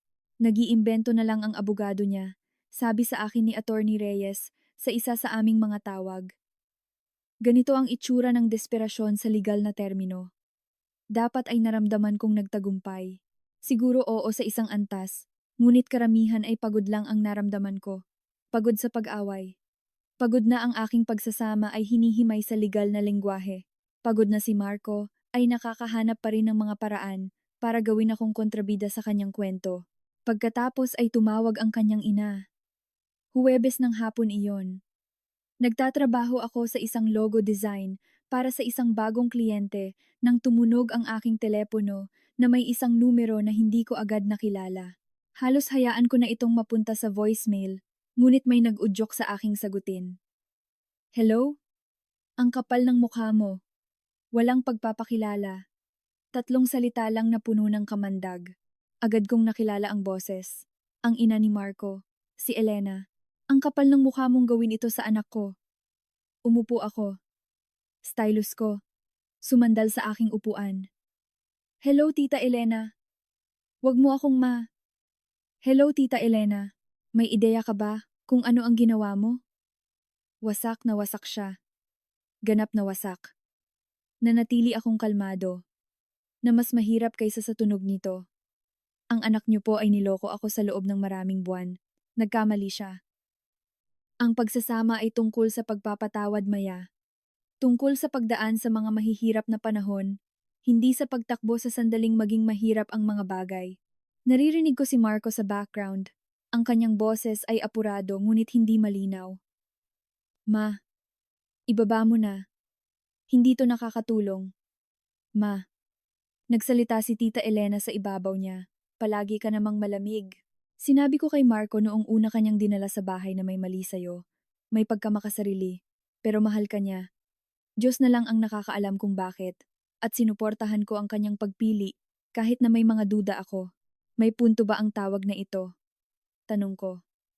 Ang punto ay sinisira mo ang anak ko dahil sa pride. Dahil sa nasaktang damdamin mo. Kinukuha mo ang lahat mula sa kanya dahil nagkamali siya ng isang beses. Hindi siya nagkamali ng isang beses. Pinutol ko siya. Nagkaroon siya ng affair sa loob ng maraming buwan. Ginamit niya ang ating pera sa mga hotel room at alahas para sa ibang babae. Sinabi niya sa aking nandidiri siya sa akin na hindi niya kayang tingnan ako. Hindi iyon mga pagkakamali. Iyon ay mga pagpipilian. Dahil pinabayaan mo ang sarili mo. Dahil tumigil ka sa pagiging babaeng pinakasalan niya. Ang kanyang boses ay tumaas sa isang bagay na malapit sa isang sigaw. Inilayo ko ang telepono mula sa aking tenga sandali. Huminga. Pagkatapos ay ibinalik ito. Tita Elena, may ipapadala po ako sa inyo. Pagkatapos niyong tingnan, pupwede niyo akong tawagan ulit at humingi ng tawad o pupwede na kayong hindi tumawag ulit. Alin man ay okay sa akin. Ang yabang mo. Ibinaba ko ang telepono. Pagkatapos ay binuksan ko ang aking telepono at ipinadala sa kanya ang lahat. Ang mga screenshot ng text ni Marco kay Bea. Ang mga credit card statement na nagpapakita ng mga hotel at restaurant. Ang resibo ng alahas. Ang location data. Bawat piraso ng ebidensya na nakalap ko. Hindi siya tumawag pabalik, ngunit si Marco ang tumawag 2 oras mamaya. Sinabi sa akin ng mga magulang ko na pirmahan na ang mga papeles. Sabi niya nang sagutin ko. Tila talunan ang tunog niya. Wala nang laman. Matalino sila. Nagalit si Mama. Wala akong pakialam. Sinusubukan lang niyang tumulong sa pamamagitan ng pagtawag sa aking malamig at makasarili. Sa pagsasabing, sinira ko ang ating pagsasama. Sa pamamagitan ng pagpapabaya sa sarili ko. Ganoon ba ang pagtulong? Tahimik siya sandali. Ipinadala niya sa akin ang mga bagay na ipinadala mo sa kanya. Ang mga text. Lahat. Good. Kung gayon, alam na niya ang katotohanan ngayon. Sabi niya, kailangan kong pirmahan at mag-move on. Na ang paglaban dito ay lalo lang magpapalala. Tama ang nanay mo. Isa pang paghinto. Hindi ko kailanman ginustong magtapos ng ganito. Kung gayon, hindi mo sana ako niloko. Ibinaba ko ang telepono bago siya makasagot. Sa gitna ng lahat, ng mga legal na laban, ng drama sa pamilya, ng walang tigil na mga email at tawag, si Isabel lang ang nagpapanatili sa aking katinuan. Pumupunta siya halos gabi-gabi pagkatapos ng trabaho, karaniwang may dalang take-out dahil alam niyang hindi ako kumakain ng maayos. Uupo kami sa aking mesa sa kusina, at hahayaan niya akong maglabas ng sama ng loob o umupo sa katahimikan, depende sa kung ano ang kailangan ko. Isang gabi, mga 2 linggo sa legal na proseso, tuluyan akong nasira, hindi partikular tungkol kay Marco, kundi sa kung ano ang ibig sabihin ng pagtataksil, kung ano ang sinasabi nito tungkol sa akin. Gumugol ako ng 7 taon sa pagbuo ng buhay. Kasama ang isang taong nagpasya na itapon na lang ako, sabi ko sa gitna ng mga luha na nagulat sa akin sa tindi. 7 taon na minamahal ang isang tao, sinusubukang pasayahin sila, maging isang mabuting asawa, at hindi ito sapat. Hindi ako sapat. Ano ang sinasabi niyan tungkol sa akin? Hinawakan ni Isabel ang aking mga balikat, pinatingin ako sa kanya. Sinasabi niya na tao ka, matatag niyang sabi. Sinasabi niya na minahal mo ang isang taong hindi karapat-dapat. Hindi iyan isang depekto sa karakter, Maya. Masamang swerte lang iyon. Pero dapat nakita ko na yon. Nandyan na lahat ng senyales. Tama na. Tama na yan. Huwag mong gawing kasalanan mo to. Hindi ka responsable sa kanyang mga pagpipilian. Hindi ka responsable sa pagiging duwag niya na hindi kayang maging tapat sa kung ano ang gusto niya. Umupo siya pabalik. Lumambot ang kanyang ekspresyon. Nang iwan ako ni Marcus, ganoon din ang ginawa ko. Kinwestiyon ko ang lahat tungkol sa aking sarili. Masyado ba akong demanding? Masyadong independent? Hindi sapat na kaakit-akit? Hindi sapat na interesante? Nabalaliw ako sa pag-iisip kung ano ang ginawa kong mali. Anong nagbago? Napagtanto kong mali ang tanong ko. Hindi, ano ang ginawa kong mali? Kundi, bakit ako nanatili ng matagal sa isang taong nagparamdam sa aking kailangan kong maging ibang tao para mahalin? Inabot niya ang aking kamay sa mesa at pinisil. Malalampasan mo to. At sa kabilang panig, magiging mas mahusay ka kaysa dati. Hindi ko siya pinaniwalaan ng gabing iyon. Ngunit gusto ko, 3 linggo pagkatapos kong mag-file, nagkita kami sa opisina ni Attorney Reyes para sa settlement conference. Sa wakas, ay pumayag na si Marco na pumirma. Ang conference room ay parang sobrang laki at sobrang liit sa parehong oras. Masyadong malaki para sa aming apat, ako, si Marco, at ang aming mga abogado. Masyadong maliit para sa lahat ng sakit at galit at pagtataksil na dinala namin dito. Umupo kami sa magkabilang panig ng mahabang conference table. Mukha siyang pagod, na parang hindi nakakatulog, na parang sa wakas ay nararamdaman na niya ang bigat ng mga kahihinatnan. Pinag-aralan ni Attorney Reyes at ni Brennan ang bawat detalye ng may maayos na katumpakan, paghahati ng ari-arian batay sa infidelity clause. Sino ang makakakuha ng ano? Timeline. Para sa pag-alis ni Marco ng kanyang mga gamit sa apartment, paghahati ng maliit na halaga na mayroon kami sa joint savings pagkatapos kong mailipat na ang aking bahagi sa aking pribadong account. Patuloy na tumitingin sa akin si Marco na parang may hinihintay siya, na masisira ako, na magbabago ang isip ko. Nasasabihing lahat ng ito ay isang pagkakamali at pupwede kaming magsimulang muli. Pinanatili kong neutral ang aking mukha, pumirma kung saan itinuro ni Attorney Reyes. Hindi nagsalita ng kahit isang salita direkta sa kanya. Nang matapos, nang lahat ng papeles ay napirmahan at nasaksihan at na-file, tumayo kami.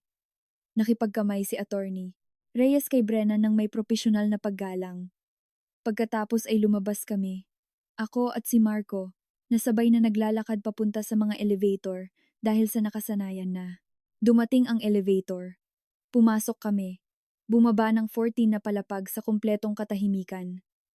Nang makarating kami sa parking garage, Huminto siya sa tabi ng kanyang kotse. Nagpatuloy akong maglakad papunta sa akin. Maya. Huminto ako, ngunit hindi lumingon. So ganoon na lang yon, sabi niya. 7 taon. Basta na lang nawala. Lumingon ako noon. Tiningnan siyang nakatayo doon sa tabi ng kanyang kotse at napagtanto kong nakatingin ako sa isang estranghero. Isang taong may mukha ni Marco, ngunit hindi ang lalaking pinakasalan ko. Ikaw ang nagtapon niyan, sabi ko. Nililinis ko lang ang kalat. Ibinuka niya ang kanyang bibig na parang makikipagtalo. Susubukang muli na gawin akong kontrabida sa kuwentong ito na sinasabi niya sa kanyang sarili. Hindi ko siya binigyan ng pagkakataon. Naglakad ako papunta sa aking kotse, sumakay, pinaandar ang makina, at umalis. Sa aking rearview mirror, nakikita ko siyang nakatayo doon sa parking garage. Paliit ng paliit, hanggang sa lumiko ako sa kanto, at tuluyan siyang nawala. Hindi na ako lumingon muli. Nag-drive ako pauwi mula sa parking garage na may kakaibang pakiramdam. Hindi masaya, pero mas magaan, na parang may dala akong mabigat sa loob ng matagal na panahon, na nakalimutan ko na kung ano ang pakiramdam na kumilos nang walang bigat na iyon. Ang diborsyo ay hindi magiging pinal sa loob ng 2 buwan. May mga waiting period, mga processing time, mga legal na formalidad na kailangang dumaan. Ngunit ang mahirap na bahagi ay tapos na. Pumirma na si Marco. Napagkasunduan na ang settlement. Ngayon, oras na lang ang hinihintay. Ginugol ko ang mga linggong iyon sa isang uri ng limbo. Nagtatrabaho, natutulog, umiiral, tumatawag si Isabel tuwing ilang araw. Ngunit sinabi kong, okay lang ako. At karamihan, ay manhid lang ako sa paraang mas ligtas kaysa sa maramdaman ang kahit ano pa. Pagkatapos ay nakatanggap ako ng text mula kay Marcus, kasamahan ni Marco, yung palaging mas palakaibigan sa akin sa mga company event kaysa sa karamihan ng kanyang mga katrabaho. Nagpalitan kami ng numero. Minsan nang kailangan kong tawagan si Marco sa isang work trip at namatay ang kanyang telepono. Hi, Maya. Sana hindi weird to, pero naisip kong dapat mong malaman. Hiniwalayan ni Bea si Marco. Nangyari mga 1 linggo na ang nakalipas. Hindi niya kinakaya ng maayos. Tinitigan ko ang mensahe, nang matagal bago sumagot. Salamat sa pagsabi. Lumipat siya sa iba sa opisina, isa sa mga VP. Sinubukan ni Marco na kumbinsihin siyang pupwede na silang maging magkasama ng totoo ngayon, pero tila hindi siya interesado sa isang divorced guy na may baggage. Dapat ay naramdaman kong nagtagumpay. Dapat ay naramdaman ko ang kasiyahan na ang babaeng sinira ni Marco ang aming pagsasama ay itinapon lang siya sa sandaling naging available na siya. Ngunit pagod lang ang naramdaman ko. Nag-breakdown siya sa trabaho noong nakaraang linggo, patuloy ni Marcos. Nagsimulang umiyak sa gitna ng isang presentasyon sa kliyente. Kinailangang mag-personal leave. Naisip ko lang na baka gusto mong malaman. Bahagi ko, isang maliit na bahagi na hindi ko gaanong ipinagmamalaki, ay naramdaman ang tagumpay. Itinapon ni Marco ang 7 taon para sa isang taong hindi man lang siya gusto ng malaya na siya. Ang poetic justice ay hindi nawala sa akin. Ngunit isang mas malaking bahagi, isa na nagulat sa akin, ay naramdaman ng isang bagay na malapit sa awa. Hindi sapat para magbago ng anuman, hindi sapat para makipag-ugnayan o mag-alok ng aliw. Isang malabong pagkilala lang na sinira niya ang kanyang sariling buhay sa paghahabol sa isang bagay na hindi kailanman totoo. Nagpasalamat ako kay Marcos at itinago ang aking telepono. Ano man ang pinagdadaanan ni Marco ngayon, hindi ko na problema iyon. Itinuon ko ang aking sarili sa trabaho nang may tindi na hindi ko naramdaman sa loob ng maraming taon. Kumuha ako ng 3 bagong kliyente sa loob ng 2 linggo. Nagsimula ng isang personal na proyekto na matagal ko nang ipinagpapaliban. Isang serye ng mga ilustrasyon tungkol sa katatagan, tungkol sa muling pagbangon pagkatapos masira ang mga bagay. Nakakatuwa kung paano maaaring maging malikhaing inspirasyon ang pagtataksil. Lumago ang aking portfolio. Niredesign ko ang aking website, in-update ang aking social media presence, nagsimulang makatanggap ng mga katanungan mula sa mas malalaking kliyente kaysa sa mga nakatrabaho ko dati. Isa sa kanila, isang startup na naghahanap ng rebrand, ay natagpuan ako sa pamamagitan ng isang referral at nagustuhan ang aking trabaho sapat para mag-alok ng isang retainer contract. Matatag na kita, totoong pera. Kumikita ako ng mas malaki kaysa dati. Marahil, dahil hindi ko ginugugol ang kalahati ng aking mental na enerhiya sa pagsisikap na iligtas ang isang namamatay na pagsasama. Ang apartment ay naging akin sa mga paraan na hindi kailanman naging dati. Inayos ko ang mga muebles. Inilipat ang sofa mula sa pader kung saan palaging ipinipilit ni Marco na dapat ito. Pininturahan ang mga pader ng isang malambot na kulay abo na palagi niyang kinaiinisan. Sabi niya masyadong malungkot. Bumili ng bagong sining mula sa isang lokal na gallery. Mga abstract na piraso na may matapang na kulay na nagpapasaya sa akin kapag tinitingnan ko. Ang pangalawang kwarto, ang dating opisina ni Marco na naging kwarto niya, ay naging aking dedikadong workspace. Bumili ako ng bagong desk, isang mas mahusay na upuan, naglagay ng mga estante para sa aking mga libro at gamit sa disenyo. Nagsabit ng mga string light sa paligid ng bintana dahil nagpaparamdam ito sa espasyo na maginhawa at malikhain. Nagtatrabaho ako ng late kung gusto ko. Nag-order ng take-out ng walang konsensya tungkol sa gastos o paghuhusga tungkol sa pagpili. Pinapanood ang kahit anong gusto ko sa TV nang walang bumubuntong hininga mula sa kabilang panig ng kwarto dahil mali ang pinili ko. Ang katahimikan na parang nakakasakal sa panahon ng pagsasama, yung mabigat, mapanghusga, tahimik, ngayon ay parang mapayapa. Mag-isa ako, ngunit hindi ako malungkot. May pagkakaiba. 6 na linggo, pagkatapos maging pinal ang diborsyo, nakatanggap ako ng mensahe sa social media mula sa isang taong matagal ko nang hindi naiisip. Leo Hammond, isang lalaking sandali kong nakadate bago si Marco, noong 26 pa ako, at sinusubukan pa ring alamin kung ano ang gusto ko. Naghiwalay kami ng maayos, nanatiling magkaibigan sa paraang ginagawa ng mga tao kapag sinusundan nila ang isa't isa online, ngunit bihirang mag-interact. Hey Maya, narinig ko ang tungkol sa diborsyo mo. Gusto ko lang kumustahin kung okay ka lang. Kung kailangan mo ng kausap. Sagot ko ang kape. Halos hindi ako sumagot. Ang pakikipag-date ang huling bagay sa isip ko at ayokong magkaroon siya ng maling ideya. Ngunit may kung ano sa mensahe na parang totoo, hindi nagbabanta. Isang tao lang na nakikipag-ugnayan sa iba na maaaring dumadaan sa isang mahirap na panahon. Okay ang kape. Isinulat ko pabalik. Pero kape lang.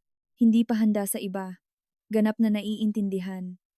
Sabado ng 2:00, nagkita kami sa isang lugar, sa gitna ng aming mga kapitbahayan. Nauna akong dumating, nag-order ng latte, at umupo sa tabi ng bintana pinapanood ang mga taong dumadaan sa kalye. Dumating si Leo 5 minuto mamaya, na halos pareho pa rin ang itsura. Medyo mas matanda, medyo mas pagod sa paligid ng mga mata. Ngunit ang madaling pakisamahan na lalaking naaalala ko pa rin. Hey, sabi niya. Dumulas sa upuan sa tapat ko. Salamat sa pagpayag na makipagkita. Salamat sa pag-reach out. Nag-usap kami ng 2 oras tungkol sa diborsyo, ngunit hindi labis tungkol sa kanyang buhay. Nagdiborsyo rin siya 3 taon na ang nakalipas. Naiintindihan niya ang pinagdadaanan ko sa mga paraan na hindi naiintindihan ng karamihan tungkol sa trabaho, tungkol sa mga kaibigan, tungkol sa lahat at wala. Sinabi niya sa akin na mukha akong iba kaysa sa naaalala niya. Iba paano? Mas malakas, mas parang ikaw. Huminto siya. Pinipili ang kanyang mga salita ng maingat. Noong kasama mo si Marco, palaging parang umaarte ka, na parang sinusubukan mong maging kung sino man ang kailangan niya. Ngayon parang andito ka lang. Pinadilim ni Marco ang iyong ilaw, idinagdag niya. Mabuting makitang maliwanag ka ulit. Hindi ko alam kung ano ang sasabihin doon, kaya tumango na lang ako. Nag-usap kami tungkol sa kanyang sariling bigong pagsasama. Iniwan siya ng kanyang dating asawa para sa isang taong nakilala niya sa trabaho, katulad ng aking sitwasyon. Gumugol siya ng 1 taon na galit, 1 pang taon na nalulumbay, at ngayon pa lang nagsisimulang maging sarili niya ulit. Lahat tayo ay may dalang pinsala, sabi niya. Lahat ay may mga kabanata na mas gugustuhin nilang kalimutan. Ang sikreto ay huwag hayaang tukuyin ng mga kabanatang iyon ang iyong buong kuwento. Inisip ko iyon ng matagal pagkatapos naming maghiwalay, kung hahayaan kong ang pagtataksil ni Marco ang maging huling salita sa kung sino ako. Mas pinapaboran ko ang huli, ngunit hindi pa tapos si Marco, sa pagsisikap na baguhin ang wakas. Nagsimula siyang mag-text muli sa akin mga 1 buwan, pagkatapos maging pinal ang diborsyo. Mga mensahe na nagsimula bilang paghingi ng tawad at unti-unting naging mas desperado. Miss na kita. Nagkamali ako ng malaki. Pwede ba tayong mag-usap lang? Pakiusap? Hindi ako sumagot sa alinman sa mga ito. Pagkatapos ay nagsimula siyang magpakita sa mga lugar. Sa labas ng aking gusali ng apartment isang umaga, nang paalis ako para bumili ng kape, sa coffee shop na madalas kong puntahan. Nakaupo sa isang mesa sa sulok na parang naghihintay. Maya, pakiusap. 5 minuto lang. Hindi. Kailangan kong magpaliwanag. Walang dapat ipaliwanag. Tapos na tayo. Mag-move on ka na. Nagpakita siya sa apartment ni Isabel isang gabi. Kumatok sa kanyang pinto, hinahanap ako. Agad akong tinawagan. Andito ang ex mo. Gusto mong tawagan ko ang pulis o sabihin ko lang sa kanyang umalis? Sabihin mong umalis. Kung hindi, tawagan mo ang pulis. Dapat ay naging convincing siya dahil umalis siya. Ngunit nagpatuloy ang pattern. Mga random na pagkikita na hindi na nagkataon pagkatapos ng pangatlo o pang-apat na pagkakataon, siya ay nagpapakita sa mga lugar na wala siyang dahilan para nandoon. Mga lugar na regular kong pinupuntahan. Tinawagan ko si Attorney Reyes. Kailangan ko ng restraining order. Binantaan ka ba niya? Hindi, pero hindi niya ako tinitigilan. Nagpapakita siya kahit saan ako magpunta. Kailangan ko ng legal na proteksyon. Mag-file ka ng report. Idokumento mo ang bawat insidente na may mga petsa at oras. Pagkatapos ay hihiling tayo ng isang temporary restraining order. Ginawa ko. Inilista ang bawat text, bawat pagpapakita, bawat pagkakataong sinubukan niyang kontakin ako, pagkatapos kong linawin na ayaw ko nang makipag-ugnayan. Mabilis ang hearing. Tiningnan ng hukom ang ebidensya. Tinanong si Marco kung may tinututulan siya. Hindi niya ginawa. Sinubukan lang ipaliwanag na sinusubukan niyang humingi ng tawad na nararapat siyang magkaroon ng pagkakataong ayusin ang mga bagay. Hindi humanga ang hukom. Mr. Parker, nilinaw na ng iyong dating asawa na ayaw niyang makipag-ugnayan sa iyo. Kailangan mong respetuhin iyon. Ibinibigay ko ang isang temporary restraining order. Dapat kang manatili ng hindi bababa sa 100 yarda ang layo mula kay Miss Parker, sa kanyang tirahan at sa kanyang lugar ng trabaho. Walang anumang uri ng kontak. Walang mga tawag, text, email o komunikasyon sa pamamagitan ng ikatlong partido. Ang paglabag ay magreresulta sa agarang legal na kahihinatnan. Lumabas ako sa courthouse na iyon na may nararamdamang hindi ko naramdaman sa loob ng maraming buwan. Tinanong ako ni Isabel ng gabing iyon kung nakonsensya ako tungkol sa pagkuha ng isang legal na utos para ilayo ang aking dating asawa sa akin. Hindi, sabi ko, at sinadya ko ito. Gumugol ako ng 7 taon sa pag-aakomoda sa mga pangangailangan ni Marco. Pagbibigay katwiran sa kanyang pag-uugali, pagpapaliit sa aking sarili, para maramdaman niyang mas malaki siya, paghingi ng tawad sa mga bagay na hindi ko kasalanan, pagpayag na iparamdam niya sa aking ako ang problema. Tapos na akong magpaliit para sa mga lalaking hindi kayang hawakan ang mga babae sa kanilang buong sukat. Gumana ang restraining order. Tumigil si Marco sa pagsisikap na kontakin ako. Tumigil sa pagpapakita sa mga lugar. At dahan-dahan, araw-araw, nagsimula akong maramdamang sarili ko ulit. Hindi ang sarili ko bago si Marco. Isang bagong tao. Isang mas malakas. Isang taong nakaligtas sa pagtataksil at lumabas sa kabilang panig na alam kung ano ang hindi na niya tatanggapin. Ang restraining order ay lumikha ng espasyo. Tunay na espasyo.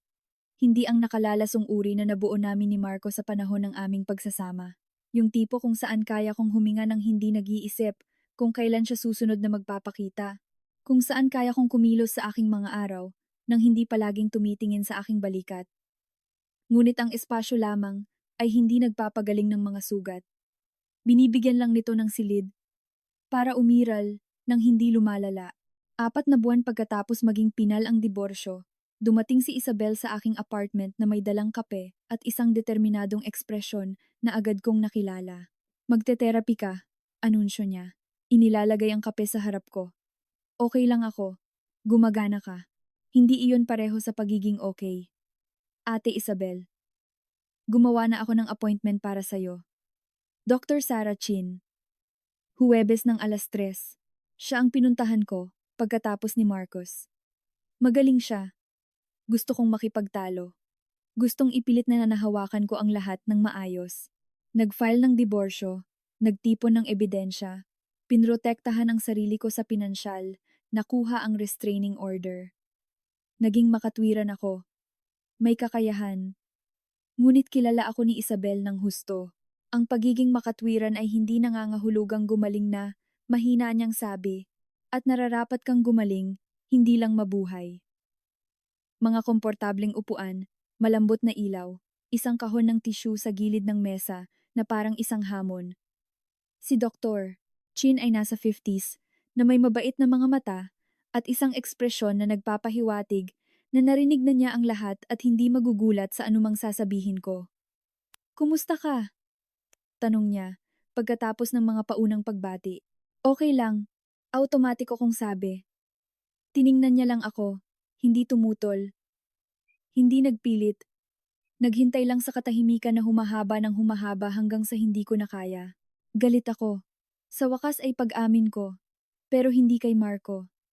Sa sarili ko. Sabihin mo sa akin ang tungkol diyan. Nagsayang ako ng 7 taon. 7 taon kasama ang isang taong nagpasya na itapon na lang ako at hindi ko nakita. O nakita ko at binaliwala. O nakita ko at kinumbinsi ang sarili kong kaya kong ayusin. Alinman. Nabigo ako. Nabigo sa ano? Sa pagpapamahal sa kanya sa akin. Sa pagiging sapat. Nabasag ang boses ko. Sa hindi pagiging tipo ng taong niloloko. Lumapit ng bahagya si Dr. Chin. Kung isang kaibigan ang nagsabi sa'yo ng kuwentong iyon, na minahal nila ang isang taong nagtaksil sa kanila, ano ang sasabihin mo? Inisip ko ito. Talagang inisip.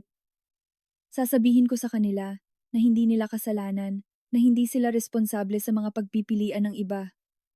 Na ang pagmamahal sa isang tao ay hindi ka ginagawang tanga. Kung gayon, sabihin mo yan sa sarili mo. Ang 5 salitang iyon ay may binasag sa loob ko. Nagsimula akong umiyak. Hindi ang maganda, maselang uri, kundi ang pangit, nakakasakit na uri na parang hinuhugot mula sa kung saan malalim. Galit na galit ako sa sarili ko, sa pananatili, sabi ko sa gitna ng mga luha, sa paggawa ng mga dahilan. Sa paniniwalang ako ang problema, pinaniwalaan mo ang sinabi niya sa iyo. Hindi iyon isang depekto sa karakter. Iyon ay pagiging tao. Sa sumunod na mga buwan, pinagtrabahuhan namin ni Dr. Chin ang lahat. Hindi lang ang pagsasama at pagtataksil, kundi ang mga pattern na nagdala sa akin doon. Kung paano ko ipinagkamali ang pagsasakripisyo sa sarili sa pag-ibig. Kung paano ko ginawang responsable ang aking sarili para sa kaligayahan ni Marco habang pinapabayaan ang sarili ko. Kung paano ko pinaliit ang aking sarili para magkaroon ng lugar para sa isang taong hindi pinahahalagahan ang espasyong ibinibigay ko sa kanya. Ang paggaling ay hindi nangangahulugang pagpapatawad sa kanya, sabi ni Dr. Chin sa isang session. Ito ay nangangahulugang pagpapatawad sa iyong sarili. Matagal bago ko matanggap ang konseptong iyon, ngunit unti-unti kong sinimulang gawin. Sa parehong panahon na nagsimula ako ng therapy, nagsimula rin ako ng yoga. Hindi dahil sa tingin ko, kailangan kong magpapayat o pagandahin ang aking hitsura. Ang malupit na mga salita ni Marco tungkol sa pagpapabaya sa sarili ko ay masakit pa rin, ngunit pinagtatrabahuhan ko iyon sa therapy. Nagsimula ako dahil kailangan kong maramdamang malakas ulit sa sarili kong katawan. Ang studio ay 3 bloke mula sa aking apartment. Ang instruktor, si Maria, ay nagtuturo ng isang klase na tinatawag na Power and Resilience na nagkikita 3 beses sa isang linggo. Palpak ako noong una, hindi kayang hawakan ang mga pose. Hindi mapatahimik ang aking isip para mag-focus. Ginugol ang kalahati ng klase na naiinis sa aking sariling mga limitasyon, at ang kalahati ay ikinukumpara ang aking sarili sa mga nababaluktot, magagandang tao sa paligid ko. Ngunit may paraan si Maria na iparamdam sa lahat na nasa tamang lugar sila. Ang yoga ay hindi tungkol sa pagiging perpekto, sasabihin niya sa klase. Tungkol ito sa pagpapakita, sa paghinga sa mga mahihirap na bahagi, sa pagiging naroroon sa iyong katawan. Dahan-dahan nagbago ang mga bagay. Lumakas ako. Kayang hawakan ang plank sa loob ng 30 segundo pagkatapos ay 1 minuto. Nagsimulang matulog ng mas mahusay kaysa sa mga nakaraang taon. Ang patuloy na pagkabalisa na naging kasama ko sa pagsasama at diborsyo ay nagsimulang lumuwag. Isang Sabado ng hapon pagkatapos ng klase, huminto ako sa animal shelter 2 kalye ang layo. Ilang linggo ko nang iniisip na kumuha ng pusa, ngunit nag-aalangan. Pakiramdam ko ay halos hindi ko na kayang hawakan ang sarili kong buhay. Paano ako magiging responsable para sa isa pang buhay na nilalang? Ngunit ng hapong iyon, pumasok ako at nakita ko siya, isang gray tabby, mga 3 taong gulang, nakaupo sa likod na sulok ng kanyang hawla, mukhang hindi gaanong humahanga sa mundo. Si Pepper yan, sabi ng volunteer. Isinuko siya noong nakaraang buwan. Sabi ng may-ari wala na silang oras para sa kanya. Tiningnan ko si Pepper. Tiningnan niya ako. 2 refugee mula sa mga taong nagpasya, na hindi kami karapat-dapat sa pagsisikap. Kukunin ko siya. Umuwi si Pepper kasama ko ng araw na iyon. Bumuo kami ng isang routine. Kape sa umaga, habang nakaupo siya sa bintana, pinapanood ang mga ibon, at hinuhusgahan ang mundo. Gabi-gabing trabaho kasama siyang nakapulupot sa aking desk. Humuhuni habang nagde-design ako ng mga logo at website. Wala siyang pakialam sa itsura ko.